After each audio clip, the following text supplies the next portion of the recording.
Hello, hello, hello. Okay. Hello, guys. Happy Saturday. All right. I just want to say that I'm late. All right. My name is Elaine, and you're watching Passion for Yarn. Today's Saturday, I believe, February 24th. Okay, guys. All right. I'm gonna see if anybody's gonna.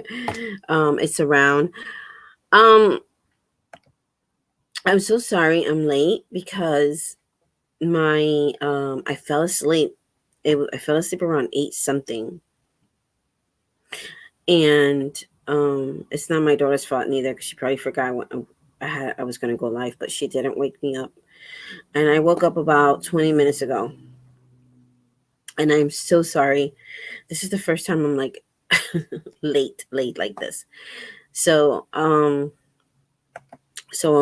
had to look for my uh charger and my phone, and here I am. Anyways, so whew, oh my gosh. Hi, Ellie, how are you? How you doing? Wow, you're up late too. How you doing today? Thank you for being here. Hi, Elaine. Almost Sunday here in 30 minutes. Oh, okay. Yep. It's so you must be an hour behind me. It's 12:30 here. Yeah. So Jeannie tried. Jeannie came in and was saying she left me a message there saying hello. So yeah, I'm so sorry. Oh my gosh, I was so tired. I've been up some super early in the morning, and I had a busy day today. All right, so this is the late night live. It's a crochet and chat, and we'll see who's going to be coming in, and hopefully my other phone won't um, go off. So right now I'm just having water. I mean water. I hope this lighting is okay because it's 12:31 in the morning and the lighting here is not so great, so I have two lights on, so I hope this is fine. Yeah, how you guys doing? I mean, night owls out there can't sleep or it's up late. I'm gonna definitely be up now because I slept for like 4 hours. I was watching the show and I remember looking at the time, and then I must have fell asleep and I woke up at 12:05. So yeah, so that's the story right there. It happens. Sorry. So let's see what Ellie's saying.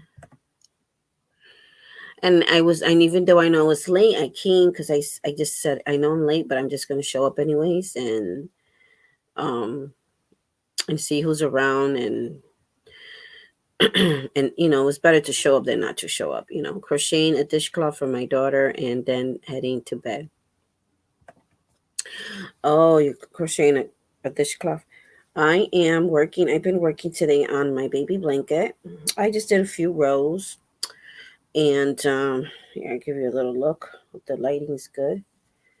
So I've been working on this a little bit. I picked it up today for like an hour. But this I picked it up earlier today for like an hour. I had the electrician came in, and I'm so happy. We have new heaters. So they replaced all the old heaters, and then we have two big one. I have a big one here. It's about 6 feet long. The other corner, I have a little one because that wall is not long enough. And then my in the other bedroom, it's another big one which is 6 feet long. And then she uh had him put new digital thermometers, so that made me happy. So now let's see if the difference on my bill a month from today. um I'm using a 5 millimeter crochet hook for this project, and the yarn I showed you before. This is the yarn. I'm almost done with the other one. So that's the color, and Let me see. Hold on 1 second. Oh my gosh. I was telling my daughter, why didn't you wake me up? All right, so let me go grab my other phone. And hold on 1 second.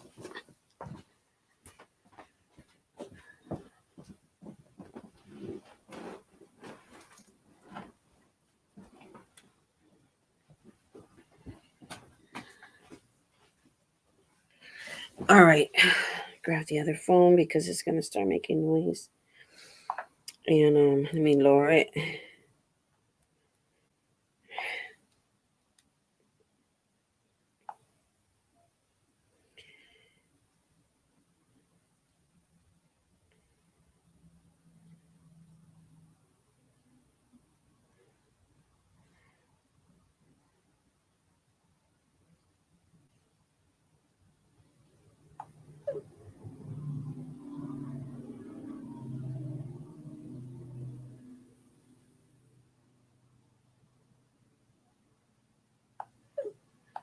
All right.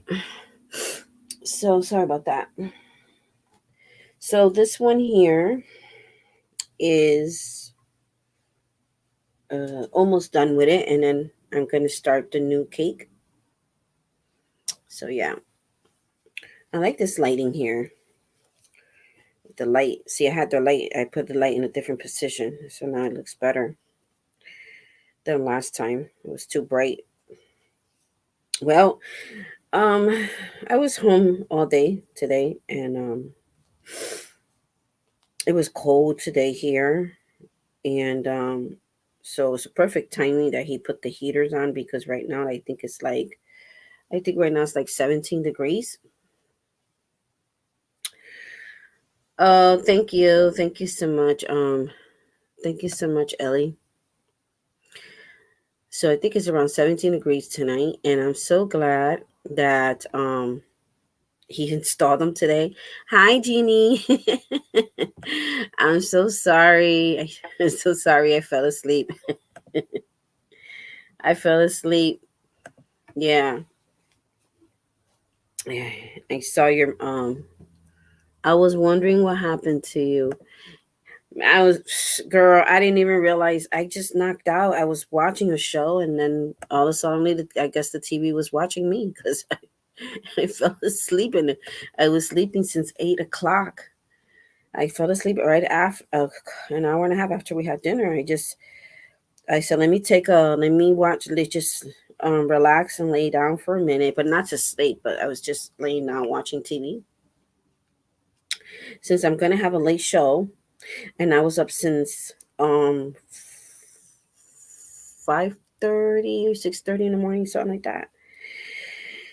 And I've been up all day, and I had to do a lot of things here at the house. I had to do a lot of moving of my stuff and everything because he was installing the new heaters, and he needed all the space. And I just wanted it to make it comfortable with him for him, and and I it turned out so awesome. Um, when he first came in through the door, I saw him with a small heater, and then I was like, "Oh man, she probably changed her mind." But then he came in with the big ones, and I was like, "Yes!" So I was happy. Took him about 4 hours. He was here about 4 hours. Yep, and I knew something was wrong with the other heaters because as soon as he turned it on, you could smell. Not when you turn on the heater, it has a type of smell. It's not a bad smell. It's just that the heater just turned on, and I was like so happy. And he left, and my daughter's room. It was like the next 10-15 minutes. It was so warm. It was nice and warm in there, and it was warm in here, and I was so happy. But we're gonna see. We're testing it. It's cold tonight, but I feel warm in here. I'm so happy. Anyway, so um I was trying to crochet while he was here. I did it for a few hours, but on and off. But we were talking so much, him and I. We were a nice guy, and Um, I found out he was married. He had a daughter, and I guess my daughter calls me while he's here, and we're talking about church. She's like, "Oh, I'm going to church tomorrow," and then she said, "Oh, you should come with us." So I was like, "Okay." But then her son reminded her that because the church service, the church she was going to starts at 8, one at 8, one at 11:30. First one at 8. They have two services, so one real early and one at 11:30. And then she gets back to me and said, "Oh, I forgot Johnny had she signed him up for baseball again. He loves baseball, and I'm glad that he's doing baseball." So let's see. Uh, yeah, me too. Me too. Yeah, it was so funny. I didn't want to just not to show up. I knew I was late, but I was like, let me just. I started grabbing my laptop and everything. I said, let me hurry up and get on here and see if there's anybody around. So, um, she calls me and tells me that my grandson has a first day practice. For the first day practice is tomorrow. Well, it's today, Sunday, at 10 in the morning. So I was like, oh man, because they usually practice for 2 hours. I'm like, oh, so that means he'll be out by 12. So, uh, she, so they'll be watching the service when they come back home online, and then next Sunday, I guess we'll go. The church is far from me. It's closer to her, but it's really far from me. But from me, it's about 30. From where I live, is about 35-minute drive, and where she lives is about 20-minute drive. So yeah, she was gonna come pick me up, and what is this? She was gonna make sure I did this right. Yeah, I did. She was gonna come pick me up, and I was gonna sleep over her house, and we were gonna go to church in the morning, so that way she don't have to come back over here. But then I didn't want to sleep over her house because I was like, oh, I just got my heaters. I want to see my heaters on. I want to see how they work. And I was so excited. But anyways, you get excited. I know you guys like, why is she so making a big deal about having no heating system? Because we were freezing in here. That's why. And now we have one that is uh, more. It's new. Yeah. So I have not left this house. I've been home, and so made a nice dinner, and what I made white rice with corned beef, and then I put some um sweet plantains in my air fryer, and let me tell you, I like it in my air fryer. And like it in my air fryer, it's less oily, and it cooked in a few minutes, and I like the way it came out.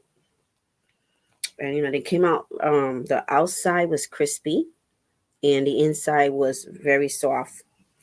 And I think that's how I'm gonna do it from now on. You know, came out pretty good. Yeah. So, oh man, we were talking about we were talking about I guess because he heard me on the phone with my daughter, and so I guess he realized that that I was Christian, and then he turned out to say he's from Brazil, and so we were talking about the times, everything that's going on in the world, and we had a great conversation. It was nice talking to him. I barely talk to any Christians, hardly, unless I'm here online. But it was nice talking to him, and we were talking about world events. We were talking about prophecies and stuff like that. 2, 3. But we were talking about also, politically things that were going on. We had a real nice guy. We had a nice conversation. Um, yeah. So what I 1, 2, 3. I never get a chance to talk about that with people because I don't, you know, some people here, it's a craft channel, so some people here don't like for you to talk about religion or politics. And I did, we were talking about both of those things. It was nice that I was able to find somebody my age, near my age, anyways, and had a decent conversation. Um, yeah. So he was telling me about his daughter, and um, let me see. What's yeah, the baby blanket, Jeannie. I picked it up today because I was trying to work on my skirt. I was trying to work on my skirt today. Yeah, and it's this wide. So this could be a good size baby blanket because I still have a whole cake of this. So it's going to be a good size. And then I already picked out the yarn for the next baby blanket, but um I'll show you guys that when I start it. I'll show you the yarn. I'm really loving this yarn, and you know, if for softness, I'll give it from 1 out of 10. I'll give it like an 8. And I just love the colors. I love the colors for spring. Yep. So, um, hold on 1 second. Let me just put this in here. Yeah, let's see what's saying in the chat. Oh, I'm right awake. I'm gonna be up for hours. I'm still gonna make it to church tomorrow, but the service I'm gonna go to the church here near my house, and they don't start to 12, so I'll be okay. Because even though I'm up late and I go to bed late, I don't get up late. I'm just a morning person. The latest I'll probably get up tomorrow if I go back to sleep tonight. When I go back to sleep this um early morning of the day of the new day, um I guarantee I'll be up by 9 a.m. No, not later than that. So yeah, but I feel so good. I feel so good right now. Let's see. Trust me, I know what it is not to have. He has been there when our boiler. I got my stuff. Oh, you had a problem with your boiler. I know what it is not to have heat. Oh, that's what you meant. Yeah. Yeah, not it's just terrible, and then you got to use space heaters, and then your bill's really high. When our boiler broke, we didn't have heat for a week, and it was in the single digits. Thank God I do have space heaters and a fireplace. Yeah, that's what I want to get, a fireplace. I love my your air fryer. Yep. Yeah, I said I was going to do it in a frying pan with a little bit of oil, but I said, I'm going to try the air fryer because I tried the frozen ones, from Walmart. These were fresh plantains. They were fresh plantains. I cut them up. We like to put in the water for a few minutes in a bowl with water, and then take them out and I put a little oil in a little tiny bit of oil because you do have to put a little tiny bit of oil, or those spray ones, um like Pam, and so that your food won't get stuck to the tray that's inside the bowl, so where you cook your food. So but it's better than a lot of oil. It's just you need like a tablespoon of oil or spray it really quick. But I like the way it came out because usually when you cook plantains in the on the stove, they come out very, they come out. They're not like the hard plantains, but these are sweet plantains. So they come. You have to drain them out because of oil and stuff like that, and it comes out very soft. And they're very soft.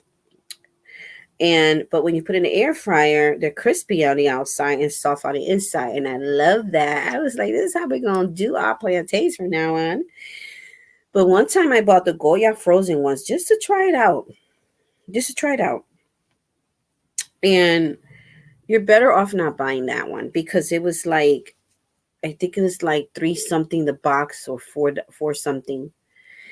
And it came, it's like they have one plantain in there. They just the box is when they cut up your pieces of plantains in that box, is like the quantity of one plantain you buy from the store. And so the one from the store is going to cost you less, about $1 or less than $1, because they're usually like four something. I think mine's were 49 cents each. They went up a little bit because of inflation, or 30 something cents at Walmart. They used to be like four for $1, but now they went up just a little bit. So you're better off just buying it fresh and cooking it. Then you'll save money. And so those, it said you could put it, you could cook it different ways. The instructions on the back of the box. So we put it in an air fryer, and I just didn't like the way it came out, because those frozen ones are already cooked. They just are frozen. So you're just really, you could throw them in the oven, and those frozen ones are better putting it in the oven. That's the best bet than frying them. So yeah, so we had that white rice and a corned beef. And I haven't made corned beef in so long. I gotta share my recipe with you guys for corned beef. Because I love corned beef since I was a little girl. And the way I make it, um, it comes out really good. It comes out with a lot of flavor. It comes out delicious. Okay, let's see who else is here. Where did it go? Hey Sheila, how are you? How you doing today? Thank you for being here.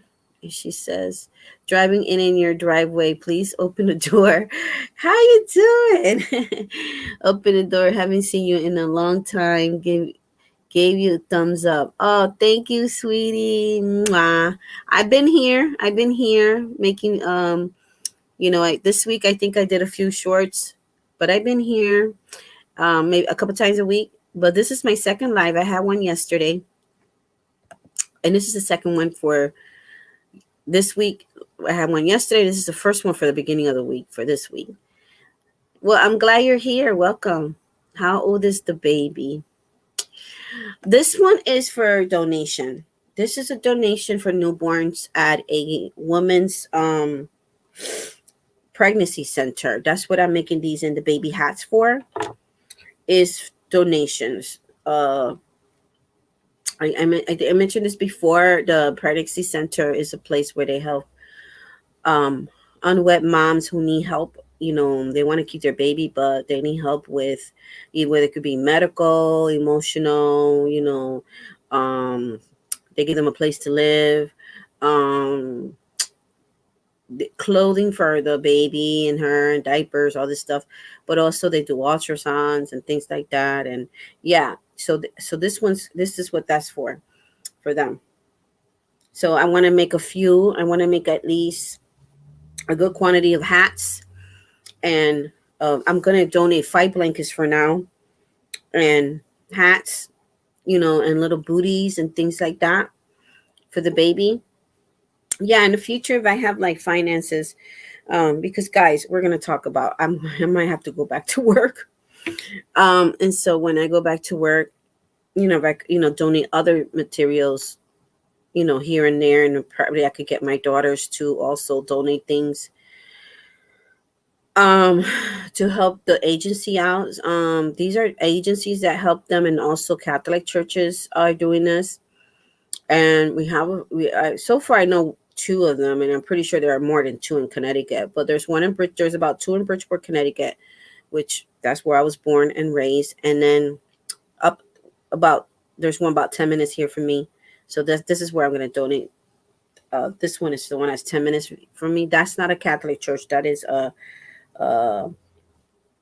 organization that runs it. And I love this. I hope I could find this yarn again. I have bought this at Ollie's, and sometimes Ollie's have discontinued yarns, or young yarns that probably the label wasn't right, or stuff like that they can't put at the stores. I don't know, but I hope I can find this yarn again, because if not, I'll see if they have new colors. If they still sell it, I'll check at Michael's, because I think this Michael carries a lot of this type of yarn, but I want to go to Ollie's too. So yeah, that's what these are for. And it's pretty big already. It's already a lapgan. So this is gonna be a good size. It's right now I'm putting it on my lap, and it's a lapgan. It's actually right about 5 inches past my knee. So it's gonna be a good size baby blanket. Let's see. I don't like to do granny squares for little babies because it's very holy. Oh, okay. Okay. They could also use this for, I was thinking about that too, but they could also use this for, what is it? For the car seats, over the car seat and stroller, when they have their, I don't know. But I just thought it was an easy stitch, and is to make them really fast. The other one, I'm going to do a different stitch. This is going to be a granny square, and the other one's going to be a different stitch. But they could save the blanket when the baby's a little older and a little bigger. Yeah. Let's see. I'm trying to make this big. Hi, Susan. Hi. How you been? I was asking for you. I have not seen you in so long. And I was going to email you to see how you doing. How you doing? It's been a while. I hope everything's okay with you, because I haven't seen you here, and I haven't seen you in the YouTube streets, and maybe I missed you around the YouTube streets. But yet I was asking. I think it was my last live or a couple lives before. I was asking if anybody has seen you here on YouTube. Um, because I haven't seen you in a while. How you doing? I never try them frozen, only fresh plantains. Yeah, I saw them. I always go to when I go to the freezers, I section in the groceries, they always have like a Spanish section, a little Spanish section of frozen things. And I like to if I see something new that I just like to try it out to give my review and see how it tastes. Um but definitely you'll save money. It's better buying your own plantains for sure. Now, when you buy these plantain, guys, I'm an expert. When you buy these plantains, if you want them sweet, and let's say you're not going to use them right away, you get them when they're yellow, okay? And then you have a couple days to, just to put them to the side, set them on the counter, whatever, wherever you want to put your plantains, until you're ready to use it for your recipe. Now, at this time, then if you want to use them right away, like sometime my daughter wants to do patelon, and she want to make it for dinner. Well, she can't. She made a mistake once and got them yellow with some black spots, right? But she wanted to make them for dinner the next day. So I said, girl, you picked the wrong plantains. You might as well go back to the store. These are not going to, because you gotta, if you want to buy them for the recipe for that day or the next day, the plantain has to be black. It has to be almost black. I'll show you a banana that I have not ate, and I'll show you how it has to be. Hold on.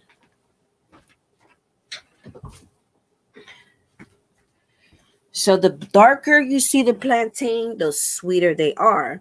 So they have to be like this. This is not a plantain, it's a banana, but I'm showing it to you as an example. It has to be like this if you're going to use your plantains right away. This is a banana that we didn't eat because I'm the only ones that have been eating the bananas here, and I could just eat so much. And then my daughter, I don't know, she doesn't eat the bananas. I don't know why, but she likes bananas. So anyways, you wait till they're black like that, because if you get them yellow, they're they're they're they're transitioning the color, the sweetness from the hard plantains, which are the green ones. Okay, so when you go to the grocery store, you go to that area where they have the plantains and they have the yuca and all this other food. And so you'll see really green ones, which those are good if you want the hard plantains. If you want to fry them, You buy them green, and you cut them up and fry them, and they're very crispy. It's a different texture than the sweet plantain. Okay, so I love both of them. But from green, they turn yellow, and then from yellow they turn black. So when you're in the grocery store, think about that, because my daughter made a mistake of buying them with only spots, some of them, but they still had a lot of yellow.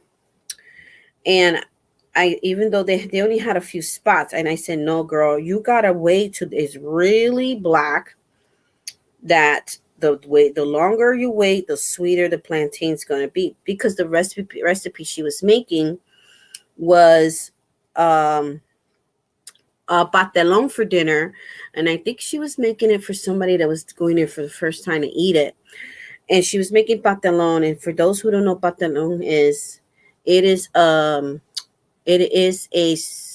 it's a Spanish version of lasagna. Okay, so but instead of pasta, we're using very, very sweet plantains. So it's made with ground beef. um well, the way we cook our ground beef, the way we season it, is different in certain people than other people. And then us Puerto Ricans, the way we season it is different.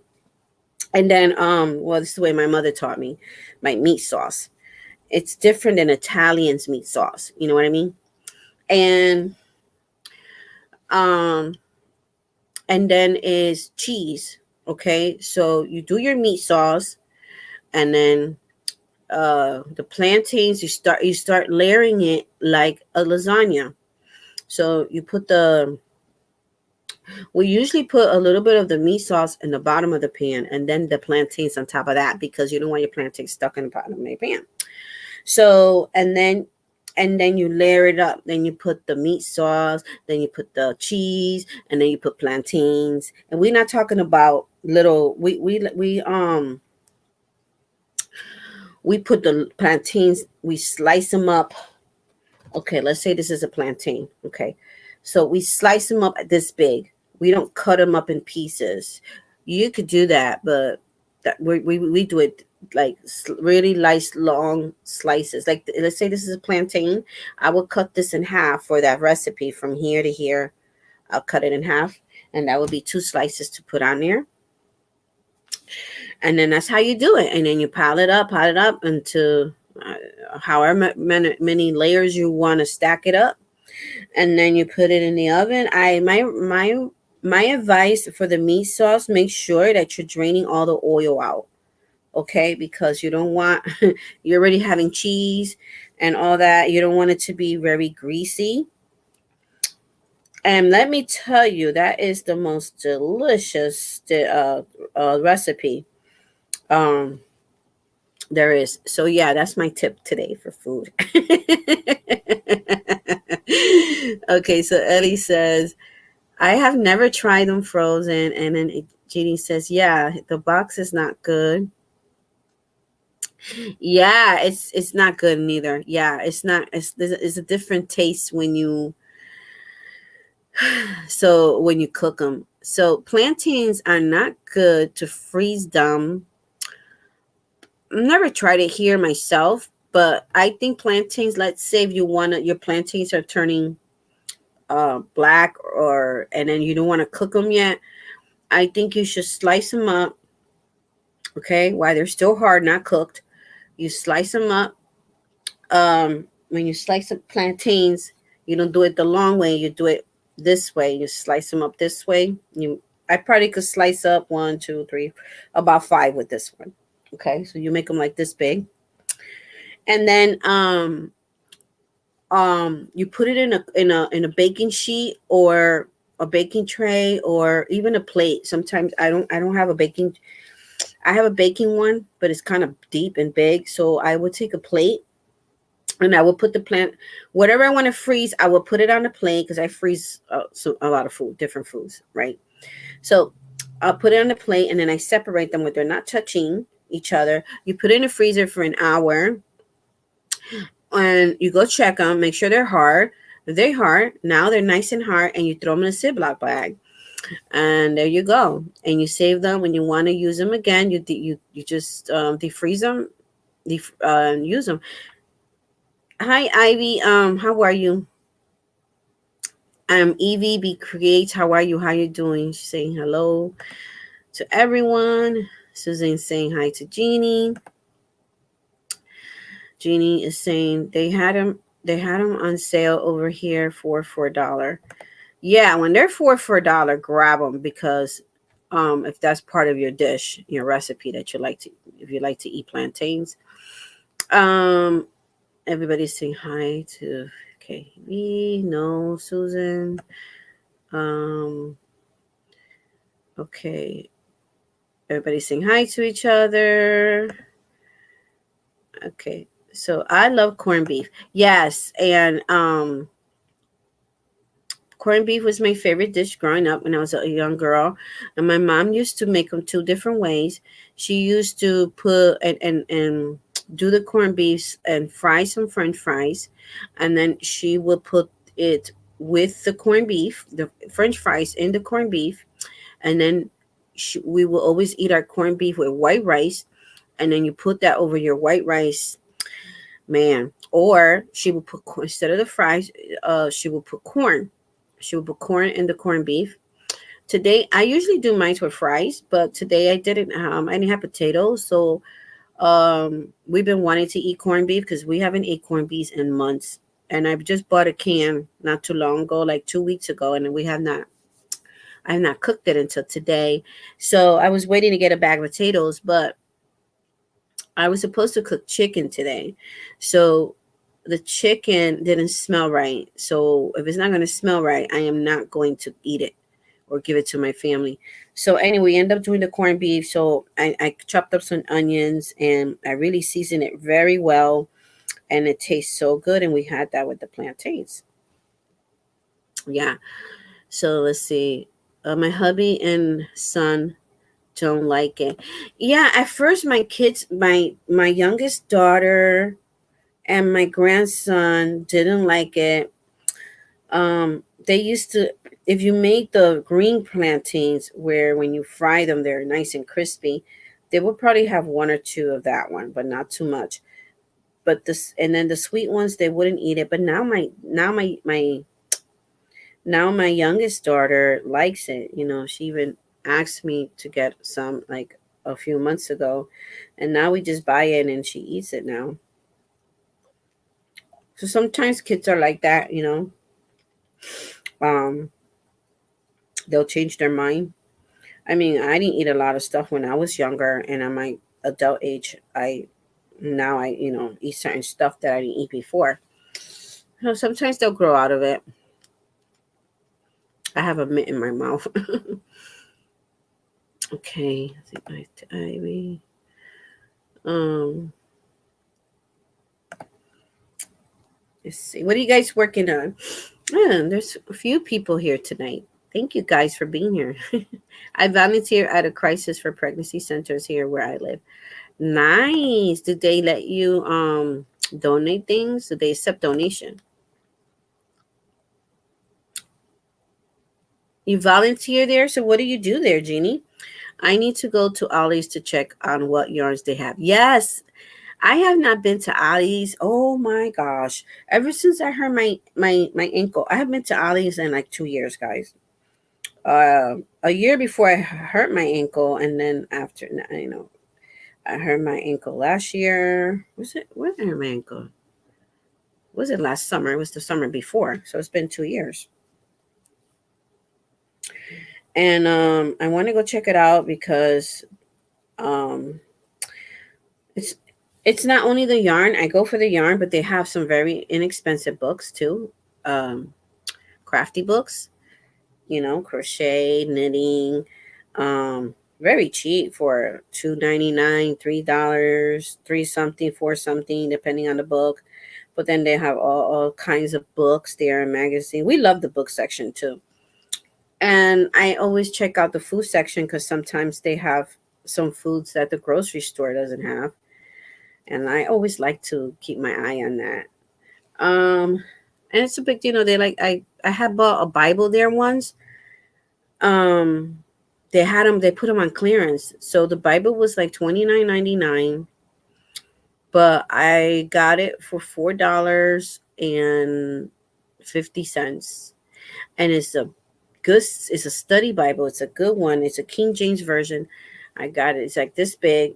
It's a big one. And then I had bought two because they were so cheap. I said, well, I'm gonna buy another one and gift it to my daughter.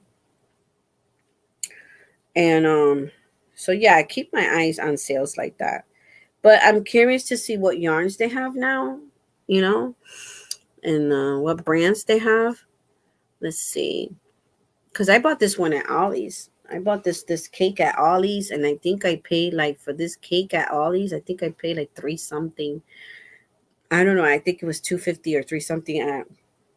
I have to check my video because I did a video on Ollie Hall video. Okay, let's see. I have not had much sleep while my place is being worked on. Okay, I'm so tired. Oh, are they renovating, Susan? I'm sorry to hear that. You're not getting enough sleep. I know that sucks when you don't get enough sleep. It kind of messes up your whole day. I finished my card again today. You finished your cardigan today? That's awesome. That's awesome. That's a beautiful cardigan. I love the colors, Jeannie. Ooh, girl. I haven't even started on one of mine yet. I have so much in my plate, man. But I need to hurry up and do them. I'm dying to make one for myself. But also I'm making a cardigan for my daughter. Hard to watch much videos with the workers here, too much noise. Yeah, like he was making. I hear you. He was using a drill gun, and he kept apologizing because I was sitting right here watching TV, and I was like, "Oh, don't worry. I'm just, I'm not really. I just put this on because I was watching. I was watching the Donald Trump. He was speaking at South Carolina, and sometimes I like to watch him when he speaks. Man, if I ever have when I have my sad days and stuff like that, or I'm down, um, Donald Trump just makes me laugh. He does. He has me cracking up. I'm sorry. I know some people don't like him, but he's just hilarious. So, anyways, I said, "Oh, don't worry, because this is a replay, and I can watch it later. I just have to put something to watch while I'm sitting here crocheting." And I show him my projects, and I told him that I was a crocheter and a knitter, and we had a nice conversation. And I showed him my skirt and everything. I showed him my new hat, and I said, "Yeah, I do this. I do YouTube videos, and it's a great community, and there's a lot of great creators out there." And he goes, "Well, that's great." I said, "Yeah, this is the only place I could do public speaking is through a camera." Because I get nervous when I have to speak in public to people. It's not the same when I'm in camera. My friend was telling me today, yeah, and I don't know if she's here. So if you're here, hi, Clarabelle. And so I was on the phone with her. She always calls me. She's a great friend. She calls me all the time. And but when she's traveling, because she travels a lot, like she buys houses and sell them in Alabama. She lives in Florida, but she's not far from Alabama. She's lives like 6 hours from there, and she buys property, and she does fixer uppers. And man, she does such a beautiful. They do such a beautiful job, and let me tell you, though, it's so affordable in Alabama. She was showing me. Actually, I have the videos, but the pictures of it, the before and after, and it was a condominium. It was a condo. It was 2 floors. It had almost look I had it almost looked I had 2 living rooms, and then it was a dining room, kitchen.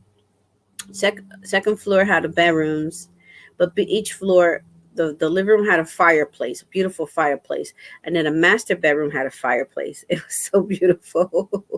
She was selling that condo for 78,000, But if you were to rent it, it was going to be $750. Then it had a beautiful backyard. But anyways, when she travels, she calls me so I could keep her company and stuff like that. So today she was working on a property that she has in Florida and that she had bought. Man, she's really good with that. This property she bought is what you call commercial properties, where it was a huge building, and then she they're spacing it out to, she's going to rent out, she's going to have one, two, or three, a few spaces she's going to rent out for rental for like stores or office, somebody want to rent it first to open a store or office or anything like that. And she showed me like the before, like when she first bought it, it needed a lot of work. And then today she showed me pictures of what they, what, how it's coming out, and the work they did on it, and it looks beautiful. I said, girl, that's a good investment. um yeah, so she's good with that stuff. So that's about an hour from her house. So she calls me and she's driving over there, or she'll call me when she's having lunch. We were having lunch together. It was funny because we were having lunch together and we didn't even know. Like, she called me, and the electrician had just left at about 2:30, 2:20, and I was hungry. And I was like, she calls me on the phone, and I was heating up leftovers from the night before. It was white rice with I love these Dakota baked beans. I like my Goya beans too, and I like dried beans. But they're Dakota baked beans. Next time I'll show you guys. And they're seasoned and everything. But I'm Puerto Rican, so even though they're seasoned, I put them in the pot. I season it a little bit more, give them that little Puerto Rican flavor. But it still tastes. I just love them. They're small. They taste good. It comes with a sauce in the can, and you don't drain it. You cook it with you heat it up with the sauce. It's already cooked. You heat it up. So I had that leftovers, and I had because the night before I had that with sardines. Who loves sardines here? Oh, I love sardines. And they're very healthy for you. But anyways, I had this chicken was frozen, so I don't know whoever had here white rice with fried eggs. So I had fried 2 eggs, and I had my white rice with those Dakota baked beans. Oh, let me tell you, it was heaven because I was so hungry. And so she calls me and she goes, "Oh, I hear her ordering food." She's on a drive-through. She was like, "Hold on, you Larry, I'm ordering some food." And she told me, because she said, "Girl, I when I come over here, I take advantage. I go to this pizza place because um in Florida, um if you find a good pizza place, you stick to it, because they don't have a lot of good pizza places over here." And when we don't mean the whole state of Florida, we mean wherever she's been traveling. So, and she goes, "It's not like New York's pizza and Connecticut's pizza. So she goes, "I come here and I take advantage." And she said the slices are so big. It's like, the slices are so big. It's like you could cut them up into four. So I was like, so we're talking. I said, "Girl, that's so funny. Right now, I'm heating up my food." We're having, so I heat up my food, and we were just chatting. We're both sitting down talking. She's in Florida. I'm here in Connecticut. And we're just sitting down having lunch together. And then she was telling me, she was talking to me about her day, and I was talking to her about my day. Yeah, she told me how night was beautiful in Florida today. It was nice and sunny and not a hot weather. To her, she means beautiful is when she said it's 70 degrees over there. So she said it's beautiful for them. 70 degrees is not like our 70 degrees. For us, when it's 70 degrees in the northeast coast, that's already hot for us. For them, they don't consider that hot because they're used to high temperatures over there. So for them, 70 degrees is like our 40 degrees here. So that's what she means by, "Oh, it's so nice," because when the summer comes, it gets really hot in Florida. I used to live there. So I thought that was nice. Me and her had lunch today, and we known each other for a very long time. We know each other since very long time. I think our late teens. not mistaken. We had babies in the same year, not planned. She had her first baby. Her son and my daughter is the same age, but her son was born 6 months early before my daughter. Her son's 6 months older than my daughter. Yeah, but they're the same age. Um, yeah. Well, we know each other for a long time, so that was fun. I'm just sharing my day, guys. Let's see. Let's catch up with the chat. Um, let's see. Have not had much sleep. Okay, I read that. I read that hard. Uh, black is black is sweet and it's bitter. Really? Mine's are you talking about the plantains? If mine's don't turn out better. Um, I don't know. Not the sweet ones. I don't know. Mine's never turn out better at all. Um, maybe you had a few bad ones. Yes, like that. You cut the plantains the long way. Yeah. Um, you could do it the long way. Are you referring it as a side dish? So, Latinos, Spanish people, they cut it different ways. So you could cut it the long way. I cut them. We don't cut them like this, straight down like this. Like the shape is not round. The shape is long, like the way I cut it, like this. It come out long. But there are people that will cut it like longer than that. They'll cut it like half of the size of this banana for slices. I don't do mines like that. I only do mines like that for the plantains, long slices. But for side dish, yeah, my mother always cut them that way. So my mother taught me how to cook, and my mother always cut them this size, like this. So that's how I do them. But plantain is a food that is not just Spanish. I learned a lot of cultures like plantains. African American in Africa they eat it. Us, all different Spanish cultures. Um, yeah, a lot of different people, cultures that do like the plantains and yuca and all that. Um, that is one of my favorite meals. I haven't had in a while. Yeah, usually we have corned beef at least a couple times a month. But this time around we went out without it for months. About four months. 4 months. Since I moved here. This is the first time we had corned beef. So think when I go grocery shopping this week, I'm gonna buy me some plantains and make some.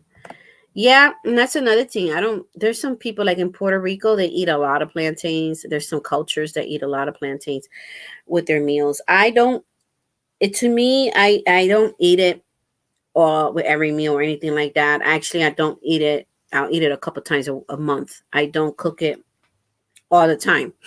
I would like to make it when I'm in a mood for it. But in some cultures they eat a lot of it. Uh, yeah, fresh is the best. Yes, I put French fries in mine too.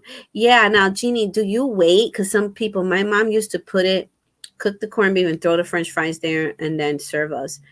Or then I don't like when they're sitting there too long. So what I do is I serve the food right away.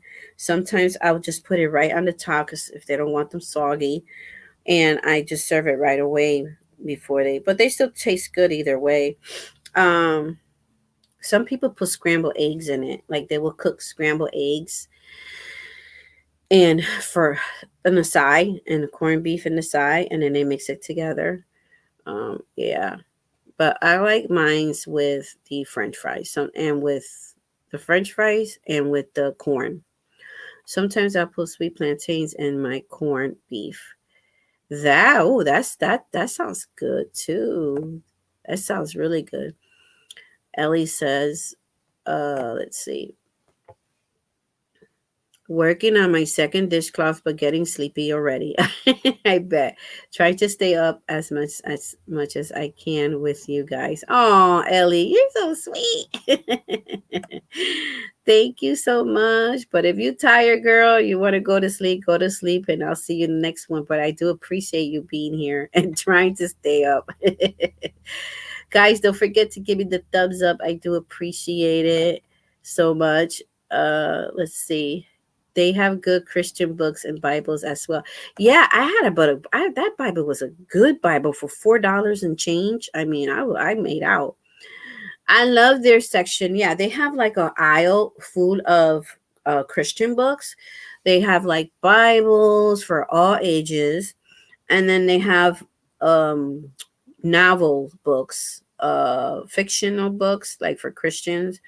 They have women's study Bible, men's study Bible. They have other books that are not Bible but they're Christians. They have journals. They have a lot of stuff. Yeah, it's a great store to buy gifts for, especially for the holidays. And especially if you have people that are love to read. um there are all kinds of books there, all kinds of books, and you get it for a reasonable price, way cheaper than we love Barnes and Nobles. Don't get me wrong, but it's way cheaper than Barnes and Nobles. We could spend. My daughter loves Barnes and Noble. My grandson loves Barnes and Noble. I love Barnes and Noble. So that we be there like for an hour looking around. I look at there's so much books, so many books that you want to buy, but I go to the magazine section too, and I go look at the Crochet magazine, knitting magazine, craft magazine, stuff like that. That's what I look at when I go to the magazine section. And they got reasonable prices in magazines and Barnes and Nobles. Like, I haven't bought the Crochet magazine in a long time, but when I would last time I bought it, it was like $6, five something. And you always get like they give you an extra bonus with it. So it's like I got two. I got a last time I bought the magazine, and I gave it away, one of them, because I had two of them. So last time I bought a magazine, I had a booklet, a free pattern book for blankets. It came with, sometimes it comes with a crochet hooks or some stitch markers. Yeah, but I like looking through the magazine section too, at Barnes and Nobles, and that place be busy around the holidays. Whew, a lot of people buy books for the holidays. So yeah, Ollie's has a great selections of those books too. Yes, it's been over 5 months. It's been over, I think you said 5 months of floor, walls, windows, paint, a lot of work. Oh, okay, 5 months of them working. You know what? I know it's hard now. It's always hard, like when they're reconstructing your home or working on your home and you live there. It's very hard, right? But at the end, it's gonna be well worth it. You're gonna have a beautiful place. My friend Clarabelle just went through that. She had to renovate her. She showed me all the pictures. She had to tear out her floors. She took everything out the kitchen. She had to take all the appliances, cabinets, everything she had in the kitchen. She had to put new walls and everything. And I think she put a new floor, a beautiful door, a new door. And that took a while. They did the bathroom new. And yeah, that was, having people in your house, every day working and all that, making all this noise, you know, you gotta stay out of their way. You gotta it's hard to even like cook something for yourself, or a lot of noise. Maybe you have pets. It's not good for your pets. You don't like, certain people don't like to hear noise. It bothers them. Yeah, it's not easy, but afterwards, you probably get a lot of headaches, a lot of right, because partly they're not doing something right. Sometimes these construction workers, they're late. They'll say they'll be there a certain time, and then, that's happened to my friend where They were late sometime, and then that sometimes they didn't show up. Had her sitting there waiting for them. I never got like a phone call or text that they weren't going to show up, and then they'll show up the next day. So it's not easy, you know. But now her kitchen and her bathroom, everything, the kitchen just looks beautiful. She got, I said, girl, you're brave. She got like all white cabinets. And I think it was her kitchen is gray and white. And it's beautiful. The beautiful, she got that, what do you call an island?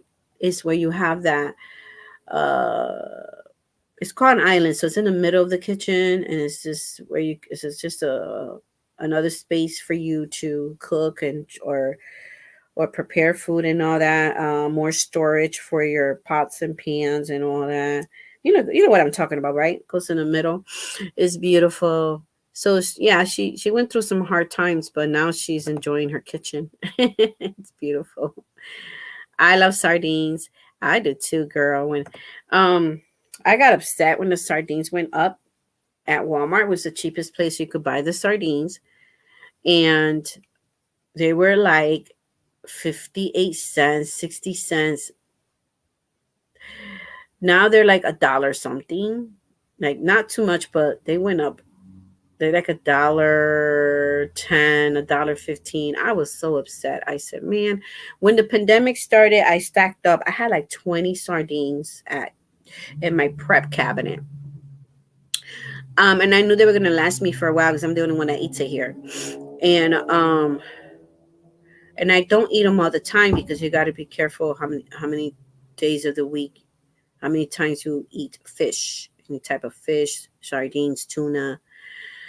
So they will last me for a very long time. And I just ate, I have one can of sardine there, but I don't want to eat it.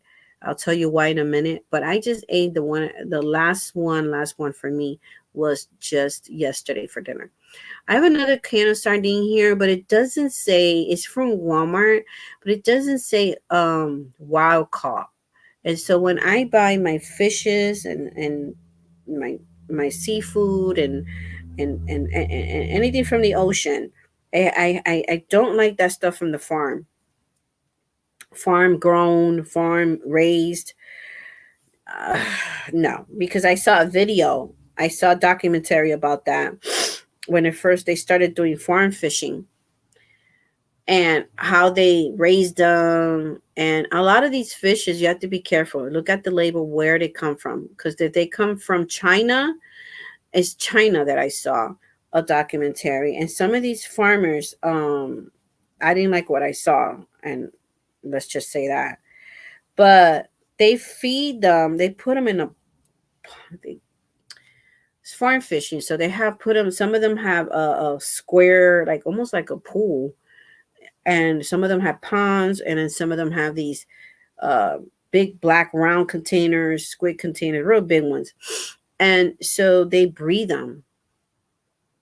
They breed them, and then you know how when you have a pet like a rabbit, let's say a rabbit, and you feed the rabbit pellets that you buy rabbit food besides the lettuce and all that. I used to give my rabbits both lettuce, carrots, fresh vegetables to the rabbit, but then I used to buy the bag of pellets just to make sure that he was going to eat enough. That's what they were feeding the fish, some type of pellets food. I'm like, I don't want that. People buy fish from the ocean, caught wild caught, because the fish in the ocean, that's where they get their omega threes. The things they eat in the ocean and all that. And when they do the farming thing, they have to add all that stuff, and I feel like it's just I don't know. That's my opinion. That's me. I don't like anything with farm fishing. And then I was getting upset because after the years, you go to Walmart and you be lucky if you see. One time I found and I have it in my freezer today. I was having a hard time finding tilapia or cod or frozen ones in the bags that would say wild caught. So over the years, you would see that they're replacing the wild caught with this farm fishing. And I would get upset because I'm a seafood person and I love fish. And and I would never buy them. And I'm like, nope, I'm not eating that stuff. Then I'll go to the fresh, when you go to the supermarket, they have the fresh. You go to the, how you say that? Where you go buy the fresh seafood, the lobster, and the all the fresh fishes, shrimp at the grocery store. So you go there to get your fresh meat, fresh seafood, and it's all like you gotta read it, guys. It was say it was like I'm like I told the guy, "What's fresh here? I mean, what's wild caught here?" Almost everything was farm raised. He goes, "Oh, it's safe for you to eat that it's safe for you to eat farm raised fish." And I was like, the only thing that was fresh that was in farm raised was the lobster. So I was like, wow, even the salmon. I was like, I was so upset. I was like, so when I find something that, and I went not too long to Walmart and I found a bag and it said wild caught, and I grabbed that sucker. I was like, I don't know when I was going to find fresh. It's very hard these days. I don't know where you live, but where I live, it's been very hard to get some uh, wild caught uh fishes and stuff. And I told my daughter we're gonna have to get our license to go fishing and go fish for our own fishes, because this is getting ridiculous. At an angle is how we cut them. Yeah, at an angle, that's how I cut mine. Yep. So yeah, anyways.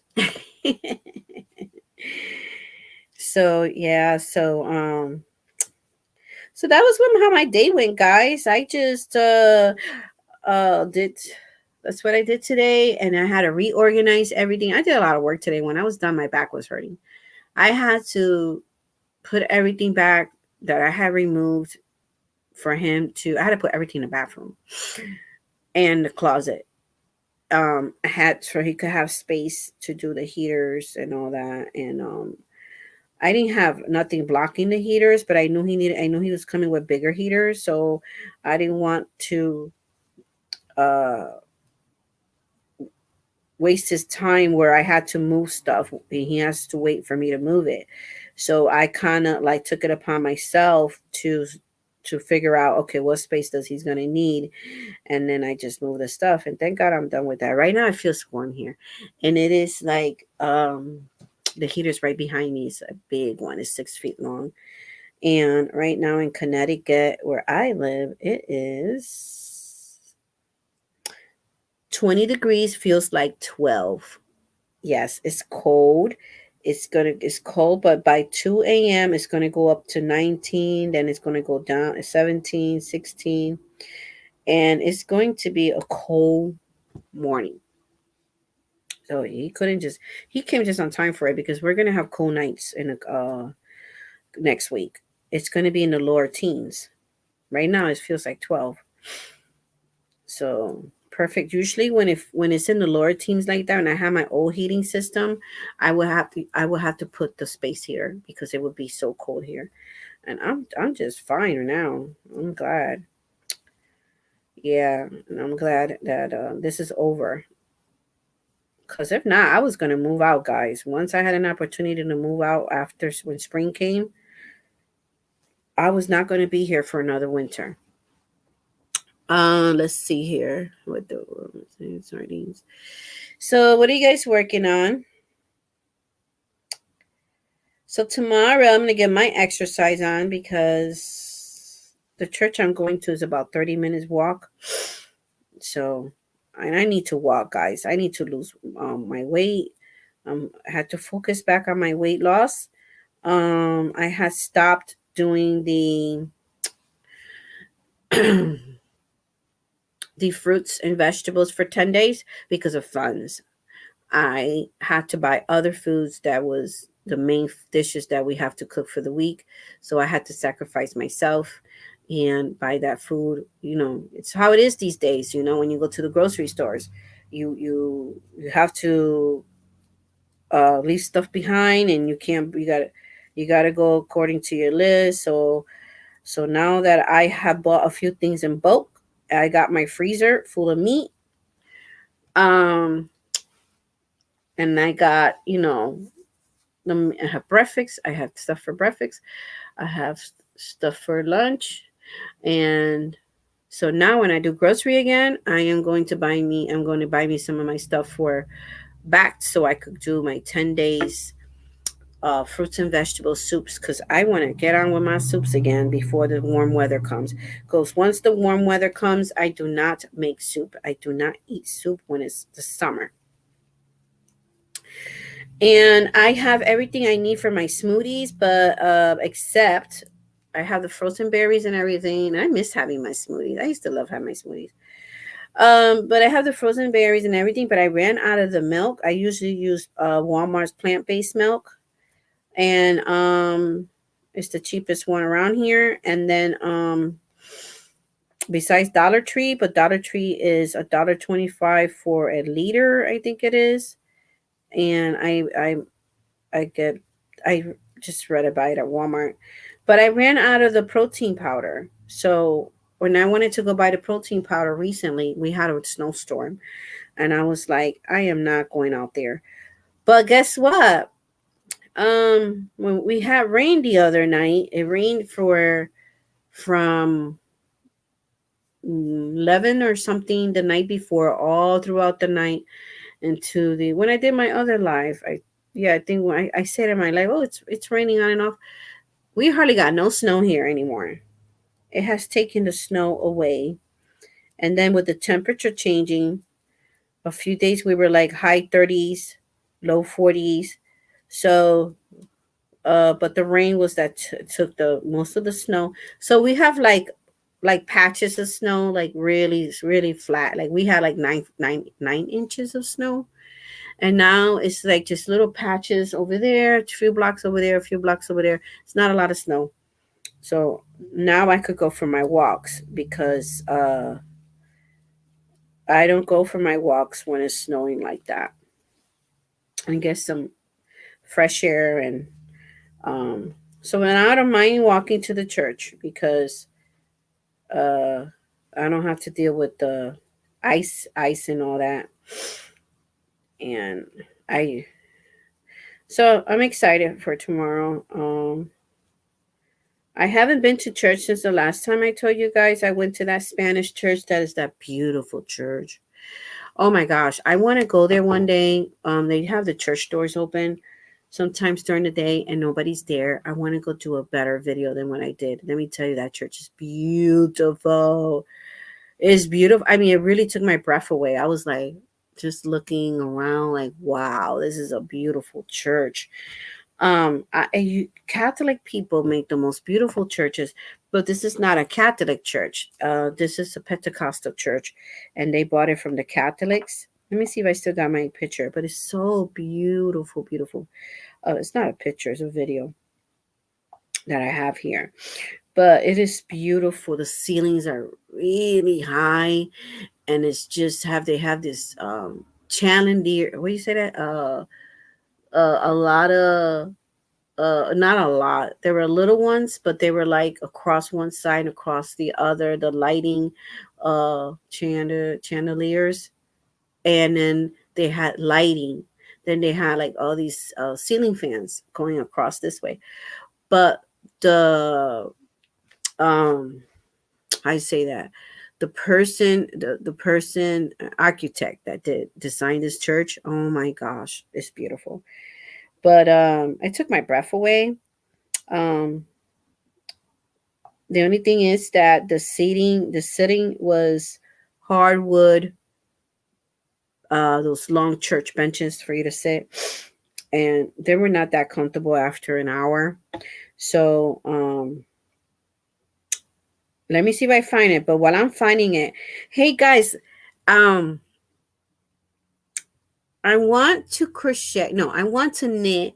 The knitting world, they somebody came up with a pattern. It's very popular out there, and it's you know how when you have an a pet emotional pet for and or you have uh some people have like reborn dolls it's tested that they give them to the senior citizens, reborn dolls, and it helps them with your mental depression, anxiety. Well, now they have the emotional chicken. You guys seen that? So it came out as a knit pattern at first, and then somebody came up with a crochet pattern, right?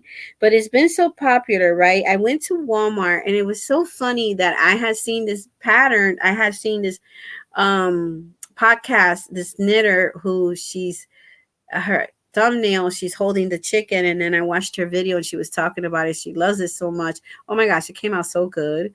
And so she said there's a free pattern, and I was like, oh, I want to do that. So then I guess a crocheter came up with a crochet one.